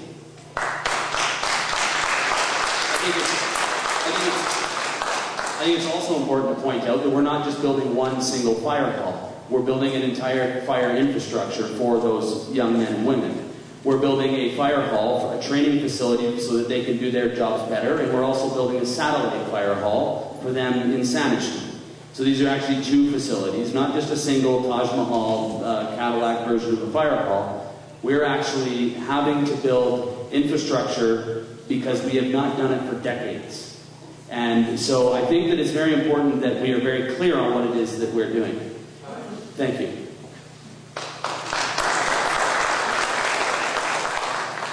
This is a very important and difficult question, and I really appreciate whoever asked it. I think I agree with some of the current councillors spoken to the effect that we cannot simply defer infrastructure investments onto future generations. And I don't think it's a good practice to tie the hands of elected officials. And we have to trust our councillors to make decisions in the best interest of the community. That said, if we look at the large picture, I don't know about you, but I'm very concerned with how in North America we have raised our, seen a steady increase in government and personal debt over the last 50 years to the point where we are almost in a debt crisis as a country, as a people. And I think on a local level, the relative position of Central Saanich as a local government has not improved over the last 3 years. Our debt ceiling has rapidly increased. And in terms of the question of where do we go from here, some of the other candidates have made an analogy between household expenditures and local government expenditures, and I think I would continue that analogy for my answer. If you were going to get a mortgage, you would want to make sure that you had a job first. I mean, it's true that nobody pays cash for a house, but you want to make sure that you know where your money's coming from.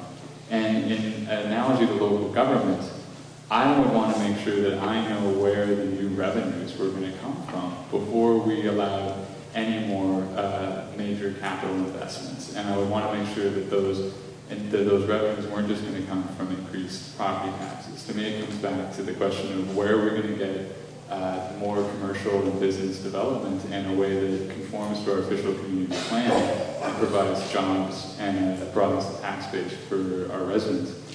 Similarly, if you were going to buy a car, you would want to make sure that you would save money for the down payment, but also that you knew that you could afford ongoing maintenance and gas for that car. So to me, that speaks to the importance of making sure that we have a plan, and it's a plan that makes sense, and the numbers add up to replenish our capital funds and our ability to increase our savings before we make any further spending commitments as well.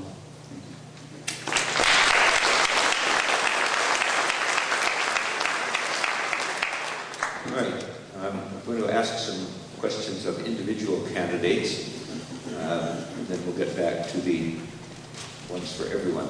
This one for Kathy Onstead. You state that you will show respect for all citizens, but as a co-op candidate, you're very harsh to your co-candidates. How do you reconcile this with your respect for all citizens platform? Well, that didn't take long, did it now? I was waiting for this one. I have to say, it was important to me at that particular AGM that question is referring to. There had been a lot of negative campaigning and underhanded campaigning going on with regards to the co-op AGM. It was very important to me that that room of individuals that were there to vote actually knew the enormity of what had transpired and that it was out in the open. And it was just very important that I was just open and honest about the struggles that the co-op had endured during that election campaign, with a lot of negative campaigning behind the scenes to undermine anything that we were trying to do in a positive light. So that hence, I do respect all individuals, and at the same time, I hope never to attack anyone, but at the same time, I don't choose to have attacks put onto myself and my individual board members that I sit on that board with.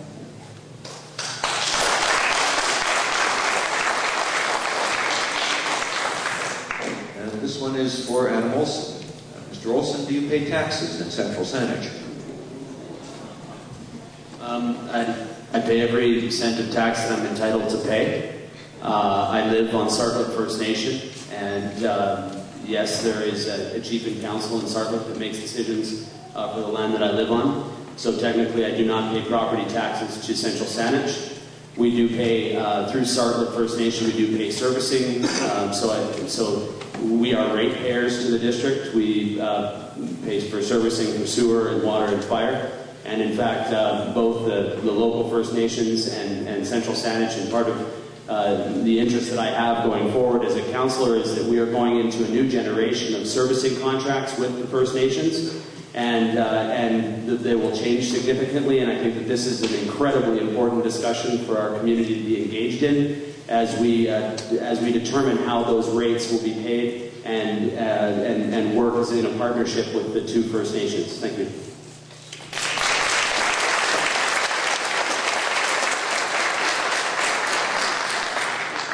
The next one is going to be a little bit complicated for Mr. Garrison because he's going to be asked two questions. The first one is for Mr. Sinklenka and the Garrison.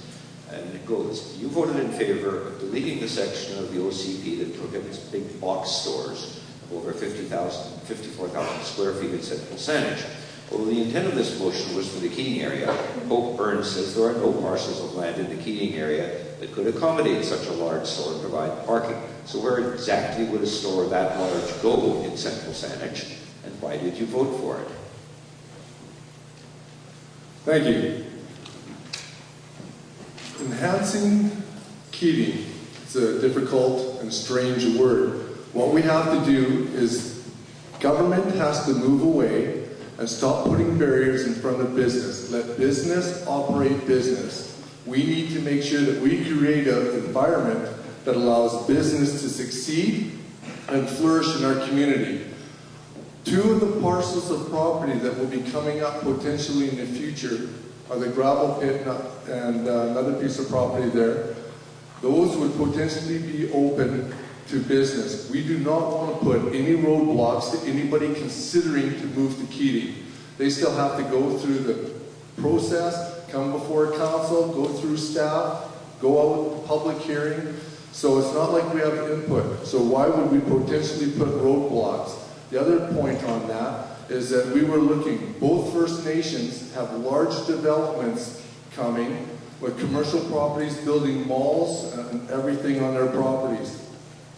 We have to make sure that we have every opportunity to invite business to come to Keating. So if that involves removing one barrier so that somebody might look at that area before they move on to another piece of property somewhere else where we get no benefit in the community and no taxes, then I'd rather them come before us and present their opportunity so we as a community can make that decision whether we would like them there or not, but not to block them before they even get a chance to come to us. Thank you.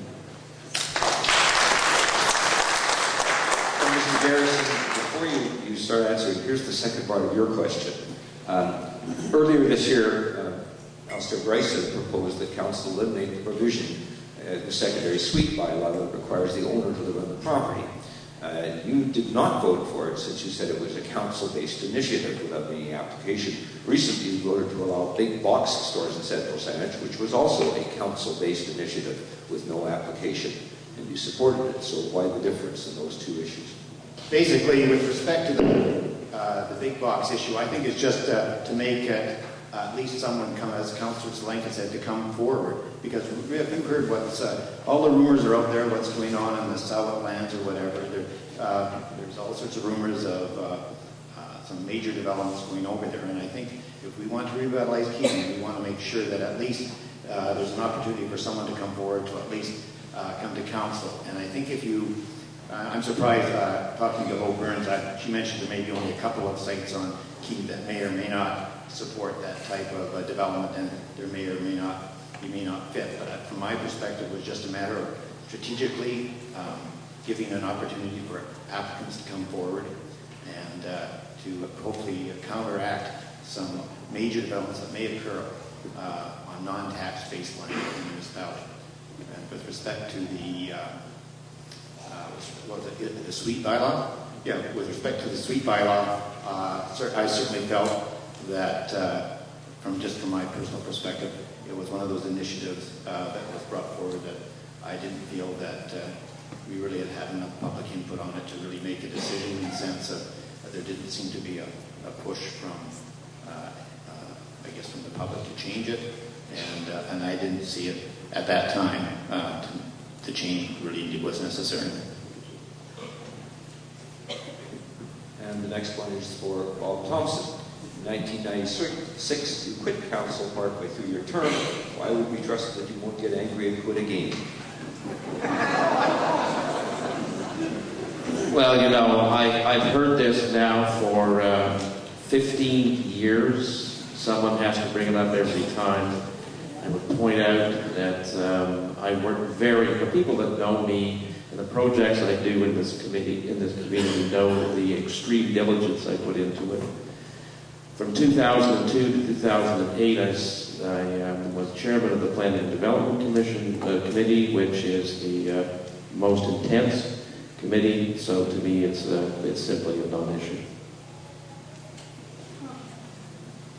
Okay, We will now move back to questions for all the candidates. And those of you who didn't get specific questions, maybe you won't feel too badly about it given the questions that were asked. We had several people ask this, and in various ways, but I'm going to take this one. Other communities support their seniors associations by providing an operational grant. We provide the seniors with an operational grant, one at least equal to the grant given the Boys and Girls Club of some $20,000. And the person says you are requested to answer only yes or no. I presume if you want to stand a bit, you may. So let's start at this time with Mr. Jensen and work this way.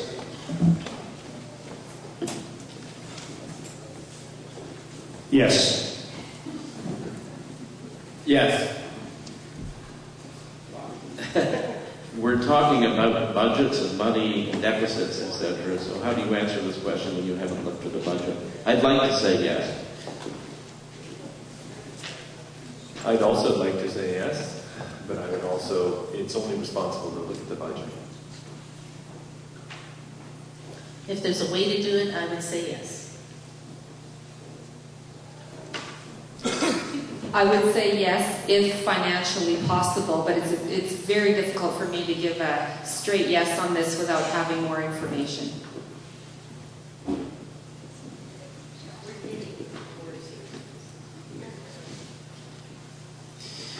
Nature willing, we're all going to get up to our golden years. So I would say yes. Obviously, budgeting is a concern. We've had more grants and aids come forward this year than in previous years. They've been deferred till after council. I believe the number was $230,000 up from about 96. That's well beyond the 1% of budget that would normally be used. Yeah, obviously we'd all like to say yes, and I'm hearing members of council hedging on this, and I have to hedge too, because when you sit at the table, you actually have to weigh up all the priorities of the community, and quite simply, it's a ridiculous question to ask the candidates at this point, simply because we don't even know what the $20,000 or whatever is for. So the first question you would ask is, what do you need it for? And you would decide if that was a priority for the community.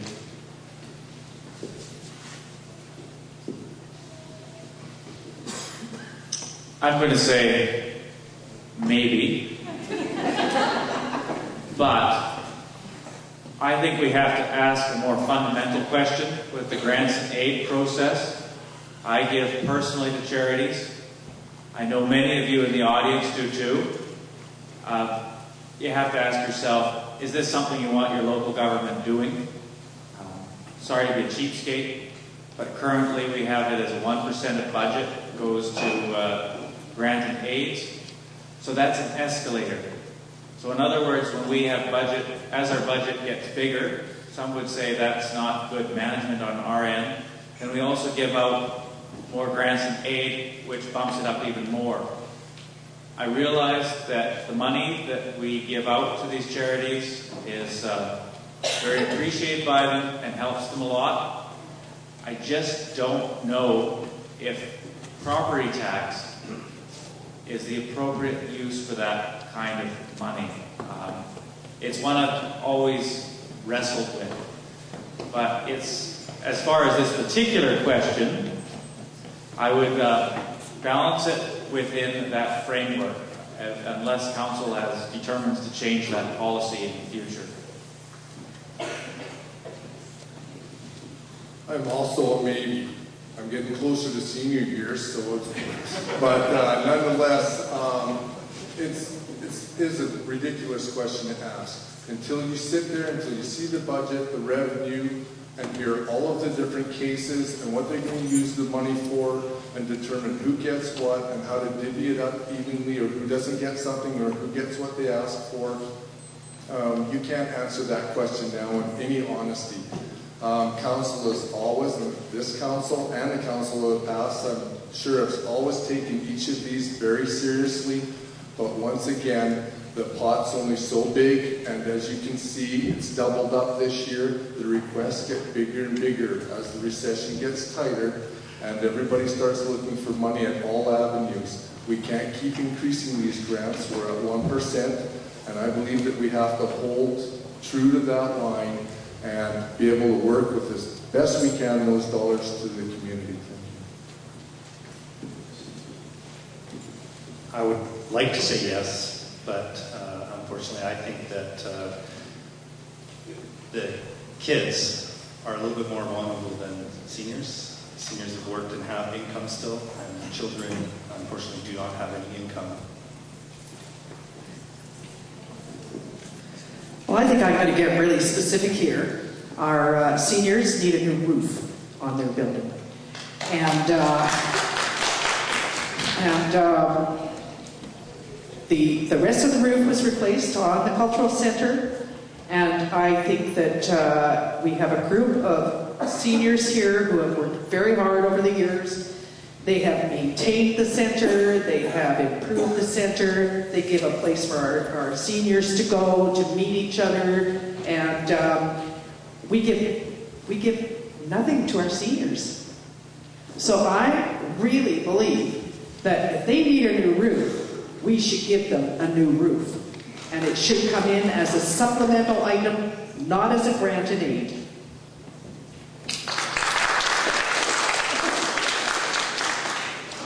Well, as the most senior guy here, actually, yes I am, and also the chair of the Finance Admin, the grants, whatever, and the budget process. It's a painful process, and I think all council members recognize that it's hard work, and you have to go through a lot of, I guess, give and take. So I'm not going to say yes or no. Obviously not. It's on the grant schedule, I think, right now. So the new council will have to deal with that. And as mentioned, the grants are at least all double, and there may be other avenues to look at it. But it's all your money we're spending.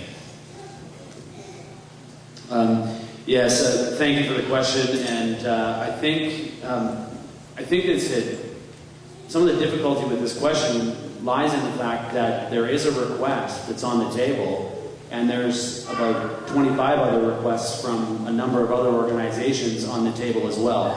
So I think that it is very difficult for us, especially those that are at the table, but then as well I think that the candidates that are not at the table understand the sensitivity in this and making this commitment tonight to you. That's why you're getting a lot of maybes, and I would like to. I think it's important to point out that the Boys and Girls Club does come forward every year with a grant aid request for $20,000, and council makes a decision about that in light of all of the other requests that are made. One thing I would like to say about the grant aid money that does get distributed to local community groups, they often leverage that money, and they actually make that money turn into, they use it in other grant applications that they make, and they can actually make that money work for them. It becomes a very efficient way for them to then go and get other money from other grant agencies. So I just say that I think part of the difficulty here is that there is many other very good community groups that also have this request. So it's put us in a very difficult situation. Thank you. Thank you. I'm going to sound like a bit of a broken record in saying first that I would like to say yes, depending on the ability of council to pay. But I really want to make the point that as councillor, I would not be willing to take an approach that would pit one group of our community against another, or to see a gain in support, including funding support to one group as a loss to the other. So in answer to the question, I would have to say that I can't give you an answer without that doesn't have all the information in front of me that would include not only our budget, but I would want to hear from both groups, and I would actively solicit the input of both of those groups in the hope that, as councillor, I could make sure that both the Boys and Girls Club and the seniors of this community receive support from us commensurate to their needs and our ability to pay.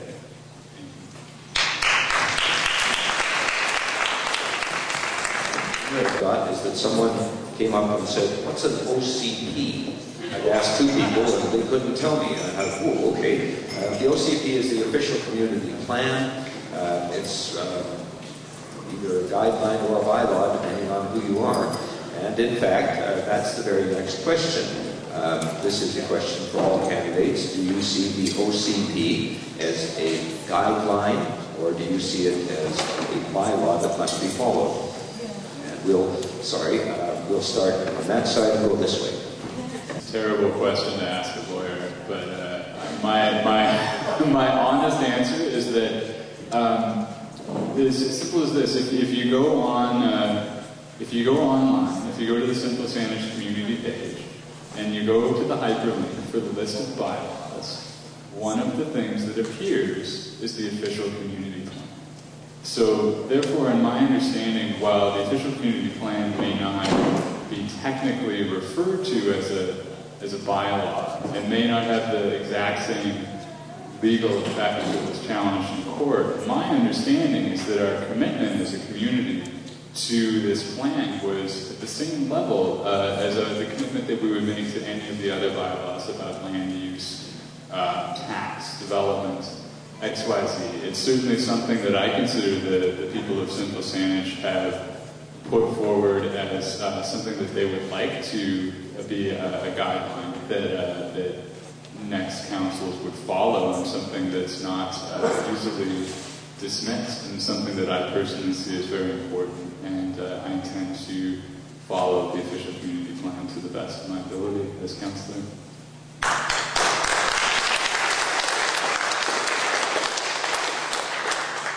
The Central Saanich Official Community Plan is a bylaw. It's bylaw 1600. It was adopted in November 2008,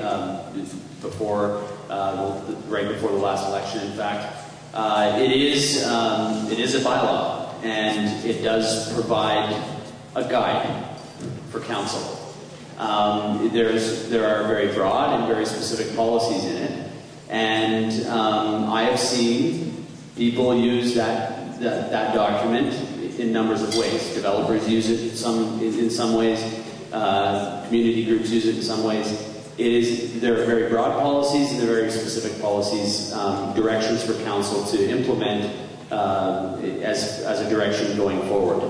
I am committed to our official community plan. I think it is a good document. It was undertaken in a community consultative process. And as I have been over the last 3 years on council, I've been committed to the official community plan, and I'll remain committed to it, and we'll support an update of it when that time comes. So, thank you. Thank you. I think you've heard us all. Basically, I think the bylaw that's also a guideline, and obviously it's subject to interpretation as recognizing by certain court cases that's taken place that's gone to the Court of Appeal where basically the OCP or the guidelines were upheld. So we all have different views with respect to the OCP. Some of us interpret one way, some another, and the council has to interpret as well with public input. So to me, it is a bylaw, but it is a guideline, and obviously by the issues that have come before us before, it's obviously we all have different interpretations of it.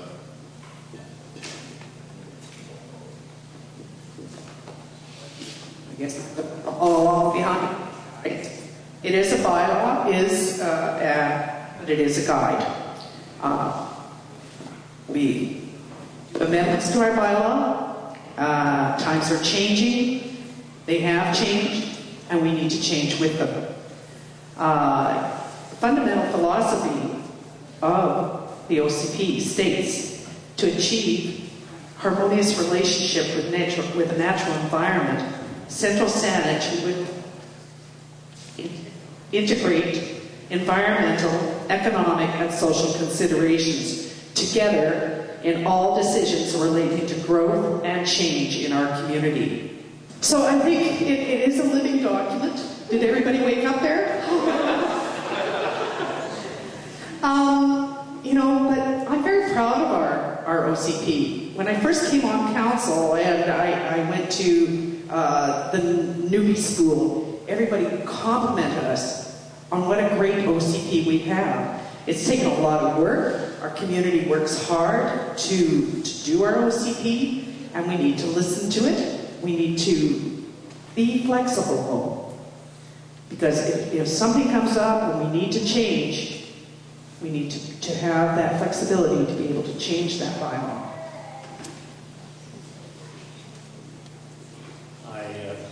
to admit the OCP is a very large document. I have not made it all the way through. It is by law, and as such, it should be followed. However, there are times when laws are rewritten, and that should be considered a living document with constant updates through the years. I believe this is the 4th generation. And if we stop growing as a community and say that this is it, unfortunately our taxes are really going to go up because our tax base is just not going to spread, and we will start losing business, and that is not good for any of us. The OCP. The OCP is a bylaw, and it's a tool of council. It is also a tool of the community to give guidance to our municipal elected officials so that we have a vision of where the community wants to go, but it is not written in stone. We have to be flexible. Nobody should ever get elected that holds the OCP solid and in stone every single time they make a decision. It is a tool for council to help listen to the community, but at times, sitting on council, you're going to have to make decisions that might not always agree with the OCP. But the OCP of today wasn't the OCP of the past or the generation before that. It is a document, as Councillor Mason said, that grows and changes with time. We use it as a tool, and it is a living document. Thank you.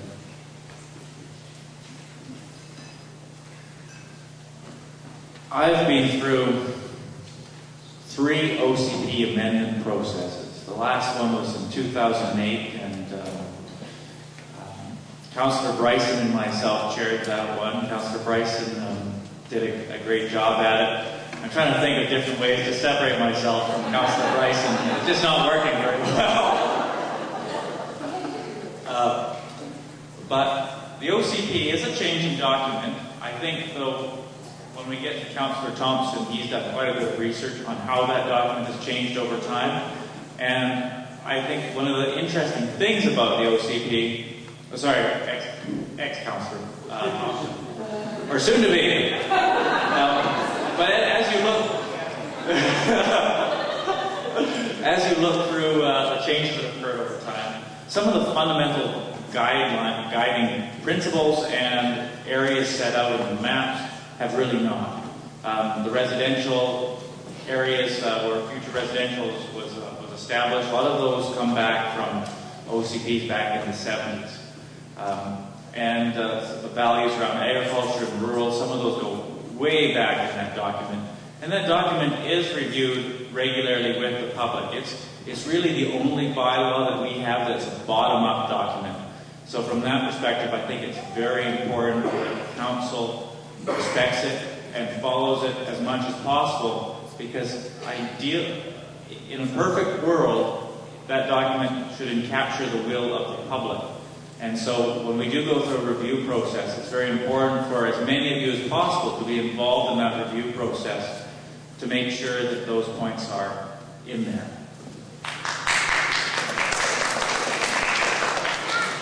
Thank you.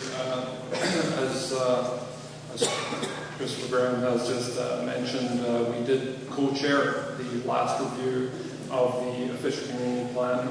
And in fairness, I think Chris did a great job too. So I am currently the chair of planning and development. So planning is sort of my mandate as a councillor. And I'm very clear that any decision of council by law has to be consistent with our official community plan. It appears as though there's some interpretive flexibility, perhaps, in the term consistency, and that's really been the subject of significant examination recently in the courts, etc. And I think, in some ways, Central Saanich has probably made some case law in that regard as to what exactly is the consideration for consistency. But where something is being proposed that is not consistent with the official community plan, staff bring forward a process, and that is a public process, and the bylaw can only be amended subject to a public hearing, so there is an opportunity for the public to have full input and to provide their comments on any amendment to the Fish Community Plan. So there's the requirement that it be consistent, and if the proposal is not consistent, that the amendment process be a full public process. Thank you.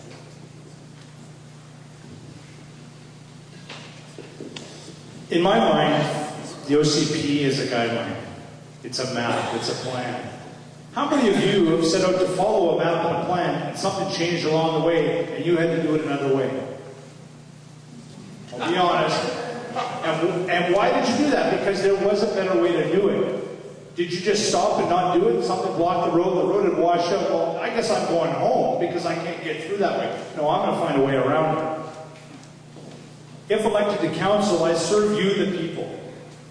I think it's important that the OCP remains something that's flexible so that it can evolve, so that it can meet your needs, because if your needs change, I'd like the ability that I can work with a plan that can change with you.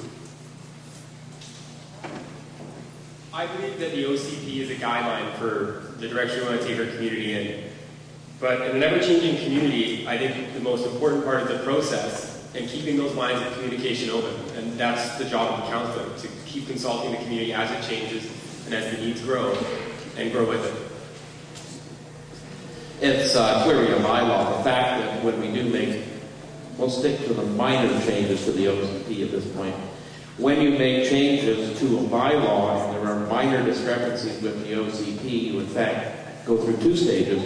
You have to amend the OCP first before you amend the land use bylaw, because those changes to the bylaw have to be consistent with the OCP. When it comes to major changes in the bylaw, the question to me really is, what is the intent of the OCP? And council has to be looking very carefully at what that intent is. In past years, and I'm going back 15 to 20, what councils did with major applications is often put them forward to the next OCP review. Part of the challenge that came out, particularly with reference to the co-op development, that really showed what the challenge here is I went back and looked at the stats for the last review, and probably, I'm going to guess, 1 to 2% of the population actually came to those meetings. So a large, and it reflects maybe the voting that goes on, that you're looking at a very, very high percentage of the population that is not familiar with the OCP and the regional growth strategy. So when we run into issues like the co-op, for example, in which there was controversy, and this came out with people that were concerned, they said, why is the CRD mucking about in our business and our decisions? Well, the reality is there is this other document called the Regional Growth Strategy, over which the CRD does have jurisdiction. One of the things that I thought about over this next 3-year term, because we're not looking at any review of the OCP in the next 3 years, having just done one, is the opportunity of trying to stimulate the public to learn about what the OCP is and what the regional growth strategy is, so that when we do get to a next review, we understand the consequences of the decisions that we make as a community. Because there's, business interest, there's residents, there's agriculture, farming. It's a complex document. So thank you. Does this one work? Yeah. So clearly we've heard that it's bylaw, and I concur with that. I think as well it is a social contract with citizens and other municipalities, not only within our own municipality, but I'm thinking as well of the regional growth strategy and the urban context statement with other municipalities in the CRD. So the question is, how much do we respect the consensus of the citizens that have been involved in the development of the OCP, as well as the stakeholders that we've essentially signed a contract with? Now, I understand that there are amendments to the OCP, but I think in the past 3 years they've been far too often the norm rather than the exception. And I would like to say that after the recent court case, I'm afraid that what may happen is in the next review of OCPs, they'll be a bit more prescriptive than they have been to date. In the OCPs to date, they've been a little bit more general. But now that that ruling has come forward, I think that the wording, the pressure will be on to have the wording be a lot more prescriptive.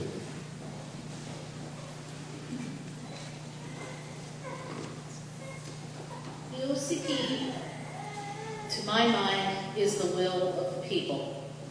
The OCP is reviewed every 5 years. There should not be any need to tear it to shreds in between those 5-year reviews. Little tweaks, maybe, but we have gotten too used to tearing it up, having variances right, left, and center all over the place. We've gotten too used to saying, this is a guideline, when in fact, it's much more than a guideline. It is a vision. If you go to the ACP meetings, APC meetings, you will hear people discuss the OCP in those terms. Those are people who volunteer their time and care very, very much about this municipality. You can say that, oh, only 100 or 180 or 280 people came out to the OCP review and worked on it. But those are the people who care about the community. They came, they went to several workshops, they went out and walked the community in sections that they were working on, and they put their best effort into it, and it's up to us to respect that best effort. So as far as I'm concerned, you won't find me tearing up the OCP. You'll find me doing my best to make sure that the things that come forward meet what the citizens have said they dream of. Thank you.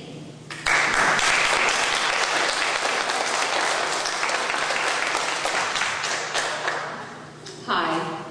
I do believe in the OCP. I believe that it is a guideline to guide councils in their decision making. I'm aware it is a bylaw. Bylaws can be changed if necessary. I feel it's a tool to assist. I believe it needs tweaking. I don't believe it needs tearing up. I'm not actually sure that it's being torn up in the past.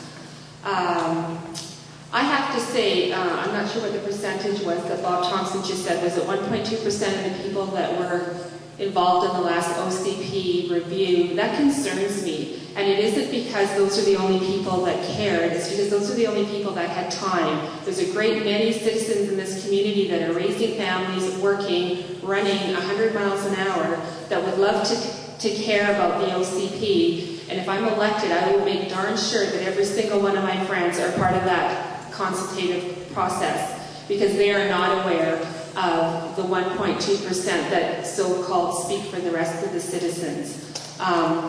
You know, that's a small demographic, and I thank those people that take the time and the interest in doing so, but they don't speak for the entire community. So back to the main question is, I do believe it's a guideline. I do believe it should be upheld, but we would be in danger if we didn't make adjustments to the OCP as our community needs changed.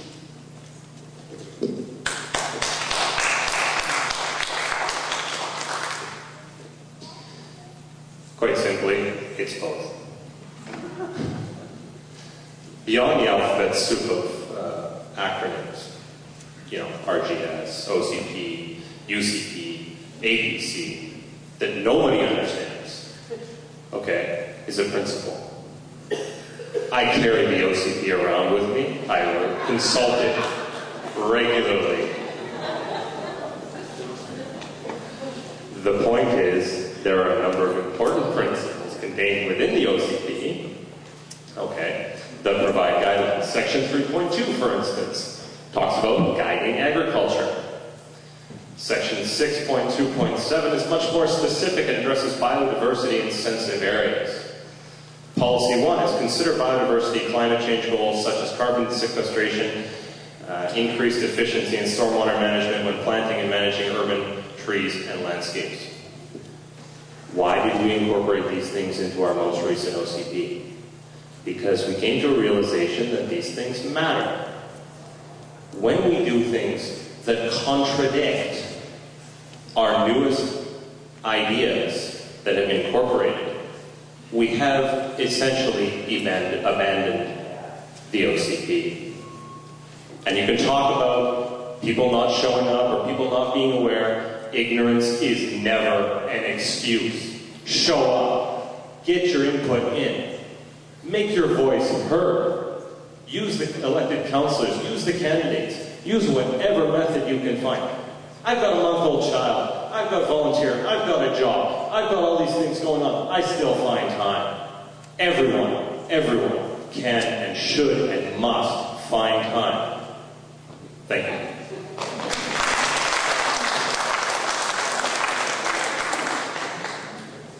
Is by any chance Hannah Bush still here? Too bad, I'm sorry about this. Hannah Bush is 11 years old, and her question was, if you could make politics into a fun study topic for kids, how would you do it?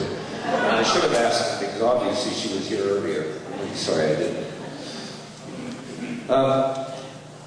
This one has been asked by a couple of questions, a couple of people. It's for all candidates, and this time I guess we'll start here and we'll go around. Do you support infill subdivision in existing neighborhoods? And if so, how do you ensure that the character of those neighborhoods is maintained and not changed by the infill? Oh, shucks, I'd much rather answer the question by Anna. I think what it boils down to is that we, again, have to have a plan rather than a case of spot zoning. We need to have an idea of what we want our areas to look like. And the needs and concerns of the existing residents have to be addressed. That doesn't mean there isn't an opportunity. It just means that they have to be addressed. Thank you. I too would have to say that's a difficult question to answer without more information. And I did say I would answer the questions to the best of my ability tonight, so without more information that would be very difficult for me to answer. I think we would need to get public input, and I know that densification is coming up for study with the municipality right after I believe the new council is in, and I think at that time those questions can be addressed. What exactly does infill mean? I think that has a lot of different variations to it, and I can't give you the straight answer on that as much as you might like one. Sorry. I think the question needs to be addressed street by street and neighborhood by neighborhood. There is a lot of educational work that needs to be done around this, but there's also a lot of listening that needs to be done.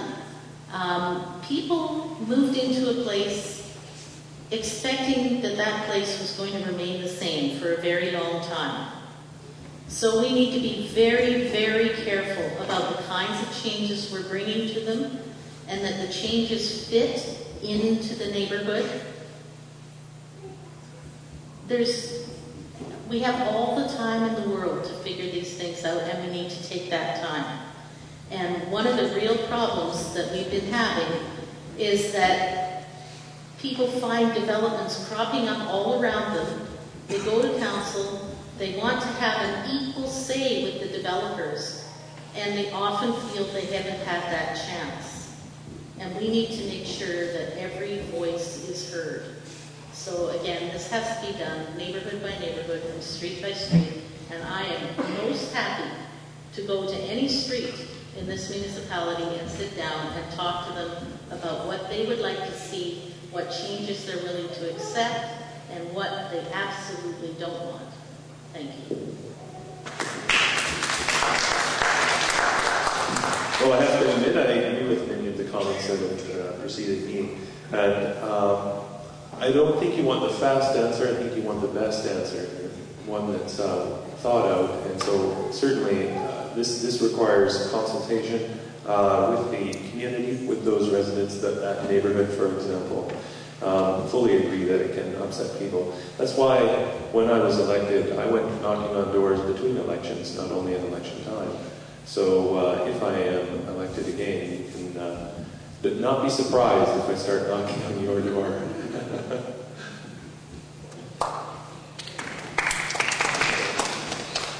This has been an issue I've been working on, as some of you know, for the last year and a half or two as a private citizen, as chair of the Advisory Planning Commission, which led to council initially approving and then ultimately going to the next council, the residential densification study.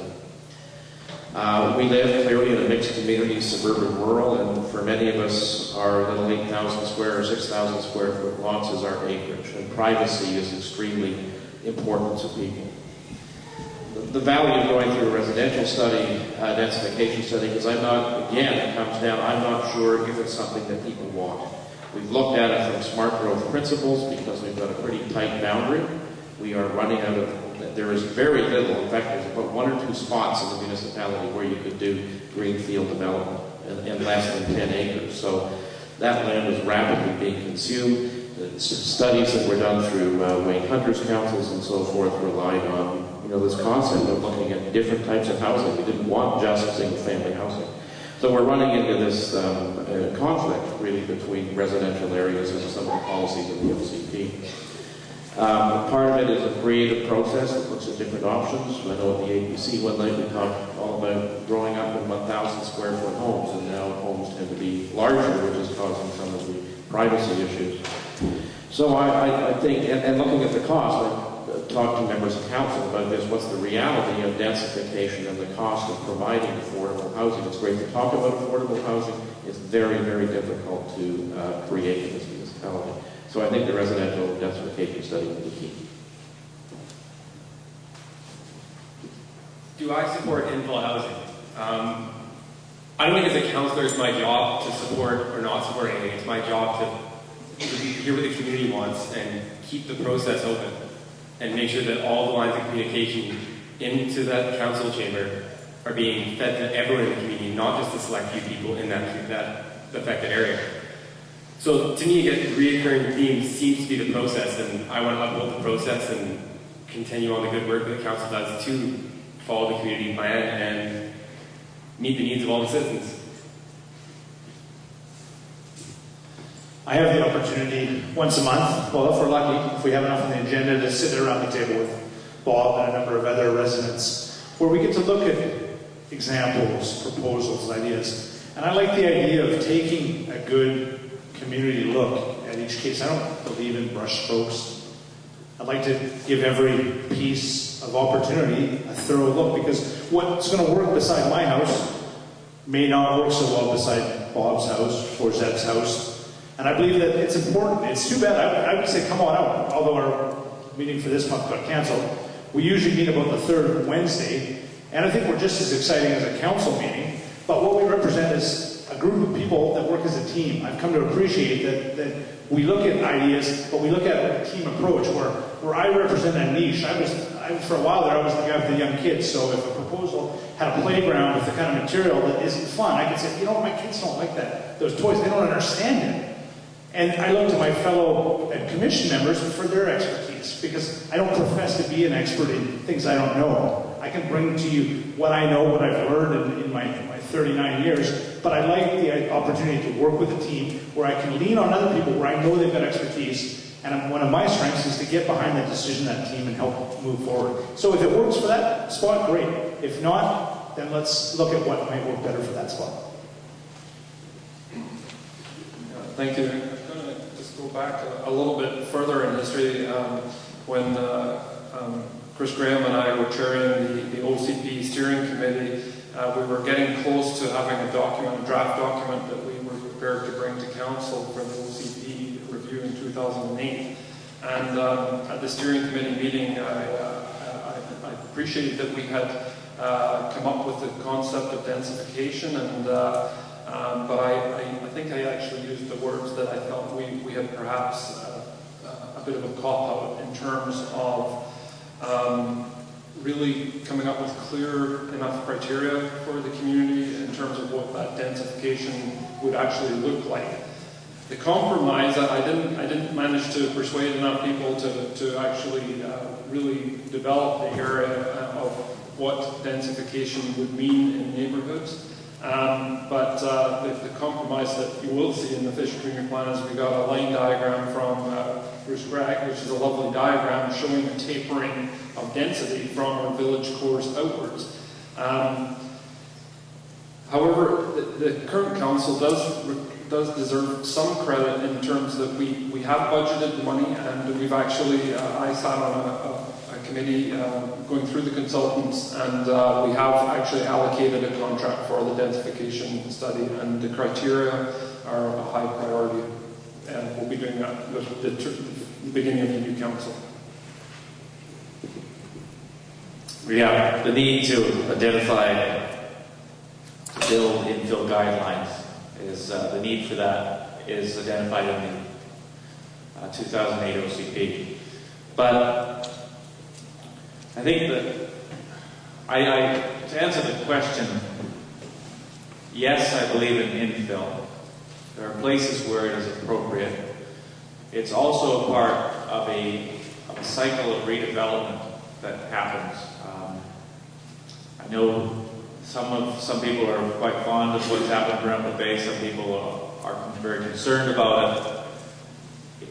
What will help in our future quite a bit is going through this process coming up with the infill where we're going to define infill guidelines, hopefully. I think the community needs that broader discussion. I think council needs to hear that broader discussion from the community to get a sense of what's acceptable.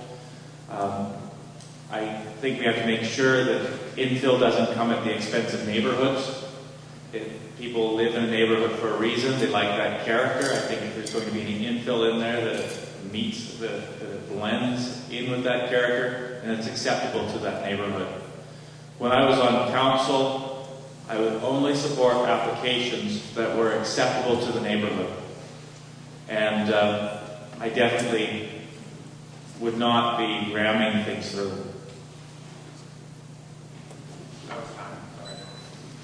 Thank you. I supported the densification study.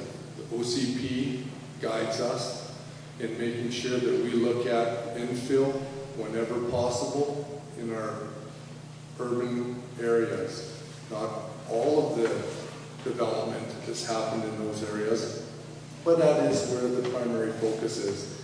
Each project has to stand on its own justification, both to the public, to the staff, and to the council. Each one has its own merits, and it has to go through the process to get approved. We listen to the public, and we make decisions based on what's good for the area and the entire municipality.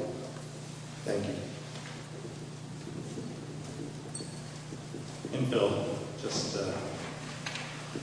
puts two houses where one used to be, twice the neighbors, just like that.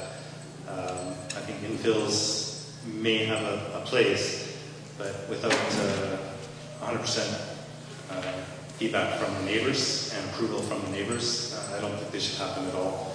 I think that infills take away from the look of the neighborhood. They take parking stalls away from the neighbors, and you're putting more people in the area that is not designed for them.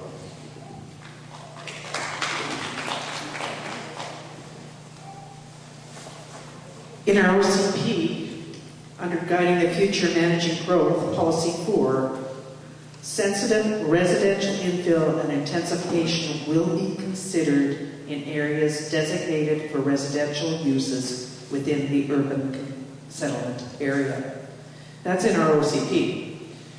Here's an example where I think perhaps we have to rethink that. We won't know until we go out to the public. For the last year, I pushed to have that the residential densification study looked at, formulated, and that we need to go out to the public. We need to get their input. What I've seen in the last couple of years is neighborhoods coming in very upset because of infill, and I think there is a lack of understanding and a lack of buy-in by the community at this point. So I think we need to have that conversation. We need to listen and inform the public. Thank you. Thank you. I think what Councillor Mason just read gives you the indication of the OCP and how people interpret it in different ways. We have now an OCP that says us to look at densification. We have neighborhoods that are very upset. So I think the residential densification study that we're going forward will probably help give both parties, council and the residents, a little more comfort. Yes, thank you. I also take direction in the community plan to look at these sensitively within the neighborhoods. Certainly the focus is to manage growth within our urban settlement areas and to restrict growth as much as possible outside of the urban settlement areas. What I'm going to add to this discussion, though, is just a little bit about the approach. And what I've learned from watching the development community at work is that they've become very skilled at developing open areas. And where there's open areas, there's very few neighbors. And I've noted that when they're now operating in neighborhoods that have people, that they're not actually that skilled at it, at the neighborhood part of it. They want to take the land that they have and try to capitalize on it. And it's not done in the most, the policy says sensitive, it's not done in the most sensitive way. And I think that and we're not the only community in the world that's got urban containment boundaries. Most communities in North America and a lot of communities around the world have urban settlement areas. So I think that as we start to make decisions to have our growth happen in focused areas, that there is going to be a requirement for an evolution within the development community to learn how to communicate with the neighbors properly. And what I've seen is that it's very ineffective to actually come and drop a development. This is what I'm going to do, and I'm going to do it in your neighborhood. That doesn't work. And it is not a very good way to introduce yourself to your neighbors. So I think that there needs to be some work in this residential densification study in that area. Thank you.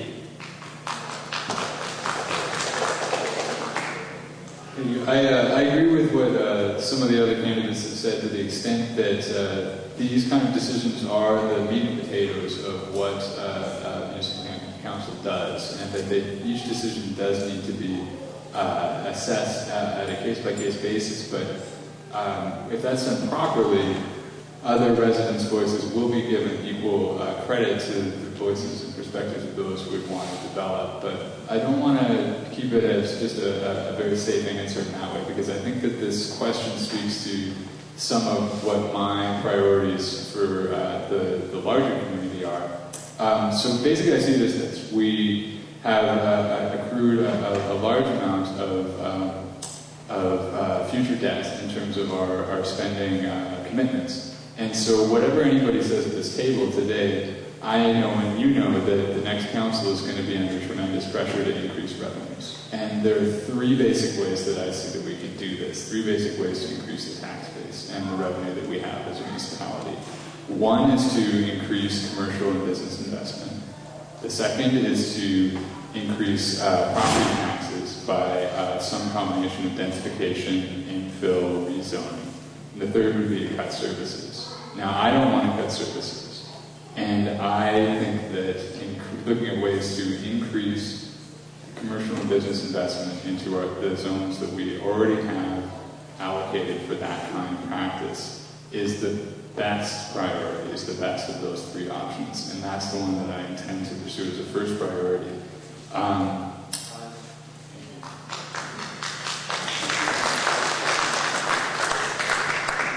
We are now at 5 to 10, so I lied when I said we'd finish at 10 because the candidates have yet to make a final statement, 1 minute each. And so we will start off with the two mayoral candidates, reversing the order from the beginning. Okay, thank you very much. Thanks to everybody who's hung in here this evening.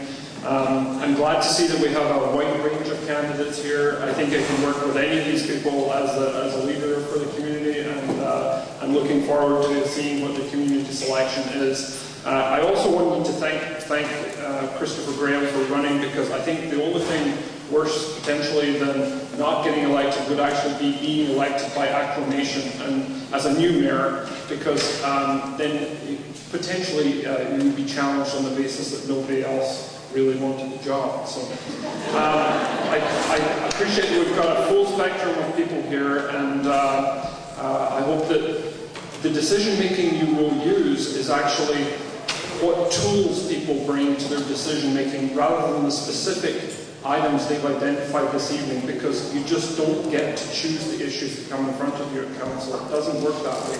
You need to identify people who can be useful in terms of the toolkit that they're going to bring to the diversity of the opinions at the table. Thank you.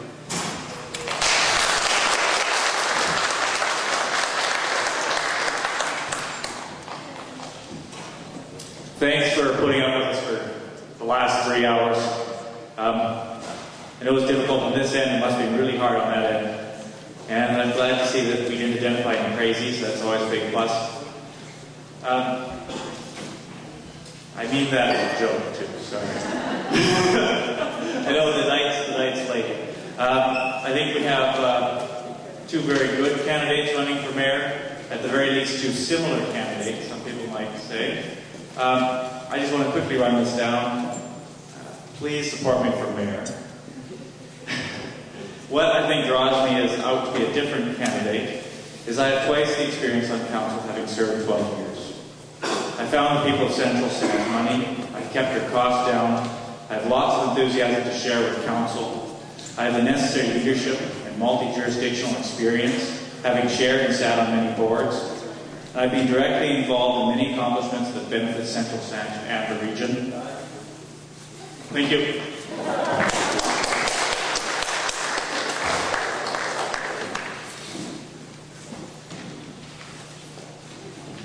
Ladies and gentlemen, thank you for coming out tonight.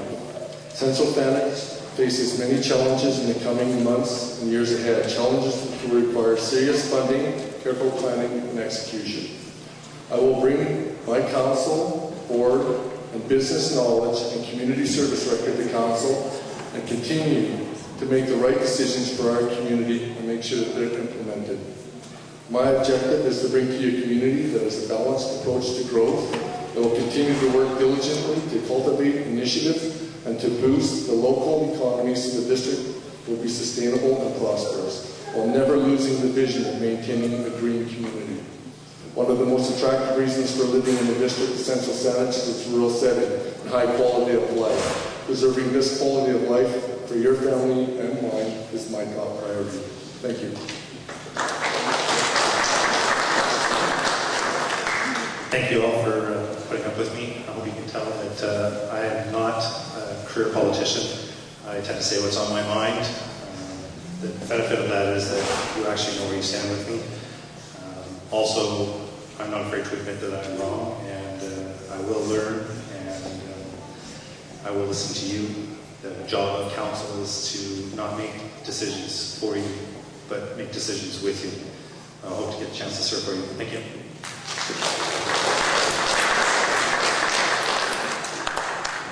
I'm going to say it again. We need a stable, balanced council that would make good, common sense decisions, ensuring that we maximize the opportunities open to us and find solutions to the challenges. I care, I'm concerned, I'm committed, and I listen. So, please vote for me, Susan Mason, a positive voice, on November 19th. Thank you. Thank you. Thank you. I'd like to thank the Ratepayers Association for the opportunity that's been given to us tonight. I guess if you look around here, you have 15 well-qualified people before you with all sorts of skills and backgrounds, all which would be an asset on council. So I guess in casting your vote, I would just ask you to consider the skills and experiences presented here tonight and how you could, how they could serve you on your council.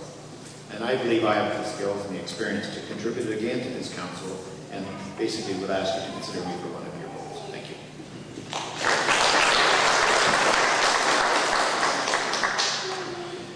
We're a privileged and safe community. While many communities in our world struggle immensely, we should be celebrating our place. I don't think for 1 minute we should ignore our issues, but we should put our issues into perspective. In my opinion, there's been not enough focus on the accomplishments of our council. We've completed an agricultural area plan. We've implemented the integrated stormwater management plan. We finally had the amendment to our soil deposit and removal bylaw approved by the province after 15 months. And we began to take real action in Saanich Inlet, which I'm quite proud of. I'm committed to continuing to build relationships across political, social, and cultural barriers, building on the confidence and experience and understanding I've gained to provide even better leadership into the future.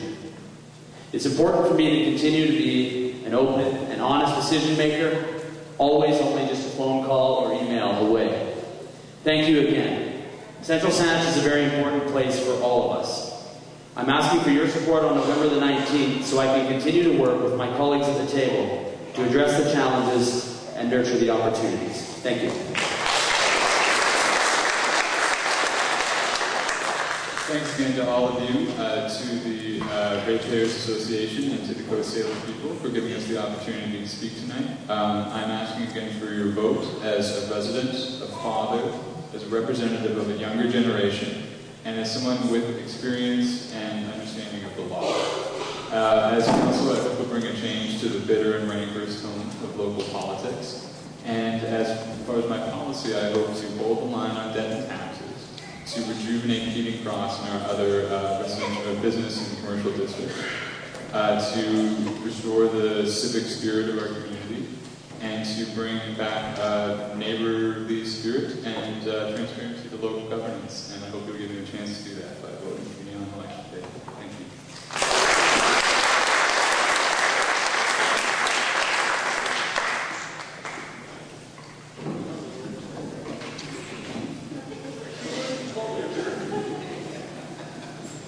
I'd like to talk a little bit about values.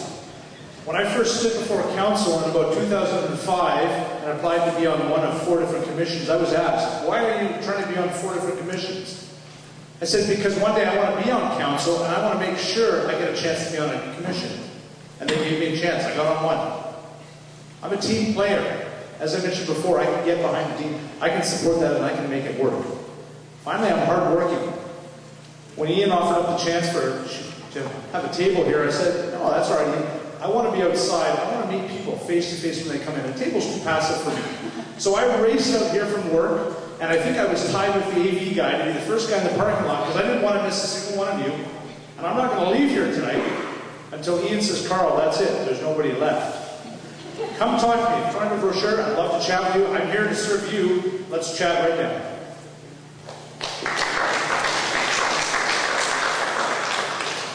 All right, here we go again. My name is James McNulty. I'm a local business owner out here. And at that business, I'm faced with a lot of same decisions the past councils have faced. When to invest, when to save. And that's the experience that I'm going to bring to the table. And there's been a lot of great questions tonight, and there's been a common theme to me, and it's a breakdown of communication between the council and the community. As a councillor, it's really important to ensure that the lines of communication remain open. So we can have the there it is. So we can have the conversations necessary to understand the complex issues that we face as a community. We must always remember that it's not council's role to dictate policy. It's rather to speak with the community and enact the will of the people. Let's not find fault. Let's find solutions. Thank you very much, and thank you for giving me the second chance.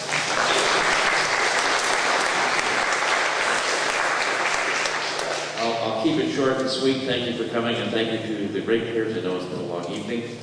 I guess in summary, it is a very special place that we live, and I believe that I have both the council, work, and life experience combined with the knowledge of the diversity of opinions in our community to help Central Saanich Council make balanced and respected decisions for the whole benefit of the community that balance the needs of the residents, businesses, and farms, for example, and to keep those within the context of the community plan.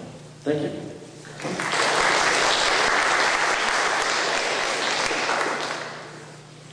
Once again, thank you for this opportunity.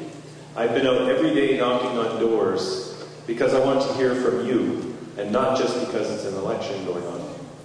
And if you see me, you tell me what's on your mind. I'm listening. I promised you open, transparent government, and I outlined how I plan to do that. When you read the minutes, they will reflect transparency. Minutes are like a scorecard for the voters. I promise you'll like my score. Let's get back to sensible spending. We have to make tough choices so that your families can afford to live here. Together, we can turn things around. Go visit my table over on the side where we have some cookies. Get there fast, however. I was going to say that it's written here. Get there fast because we don't have that many, although there's fewer people in the room now. There are 20 days left, I believe, till the election is over, till voting day. So vote for me, Zeb King.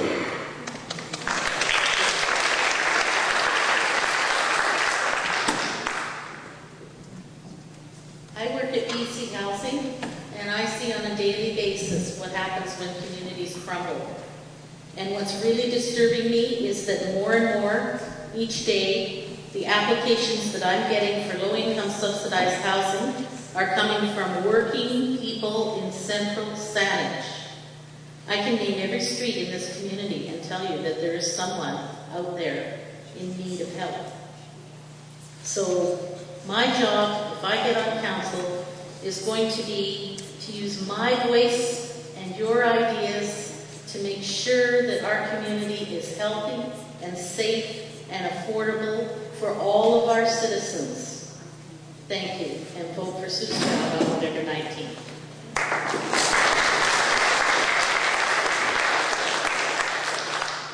Hi, I'd like to just start by thanking everybody that has hung me in here to the bitter end. It's been a long evening, and thank you to the ratepayers. I'd also like to thank all my fellow candidates. We all have one thing in common, and that is we all care for our community or we would not be here.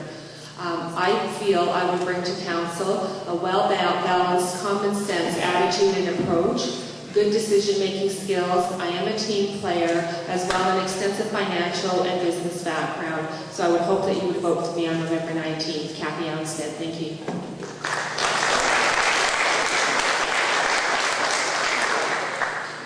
I will start by showing the traditional sign of thanks to the Coast Salish people. And also to everyone in this room for sticking in there. You've listened indeed to a lot of information from us this evening. And I want to be clear on one thing and one thing only. I'm here to work with everyone in this room and everyone who lives in this municipality. That's the people on this council and everywhere else. Why will I do that? As I said when I opened, it's about protecting small business, agriculture, our sensitive areas, and holding a balance between those priorities.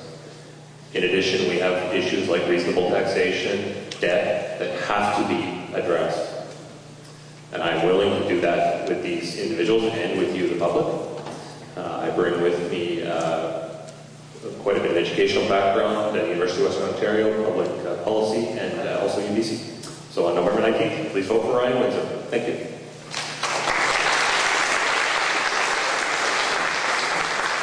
With that, ladies and gentlemen, I will be the last person to say thank you very much for coming out. As Winston Churchill said, democracy is a terrible form of government, but it's better than all the rest. Thank you very much. Get out and vote. I'm sure you will.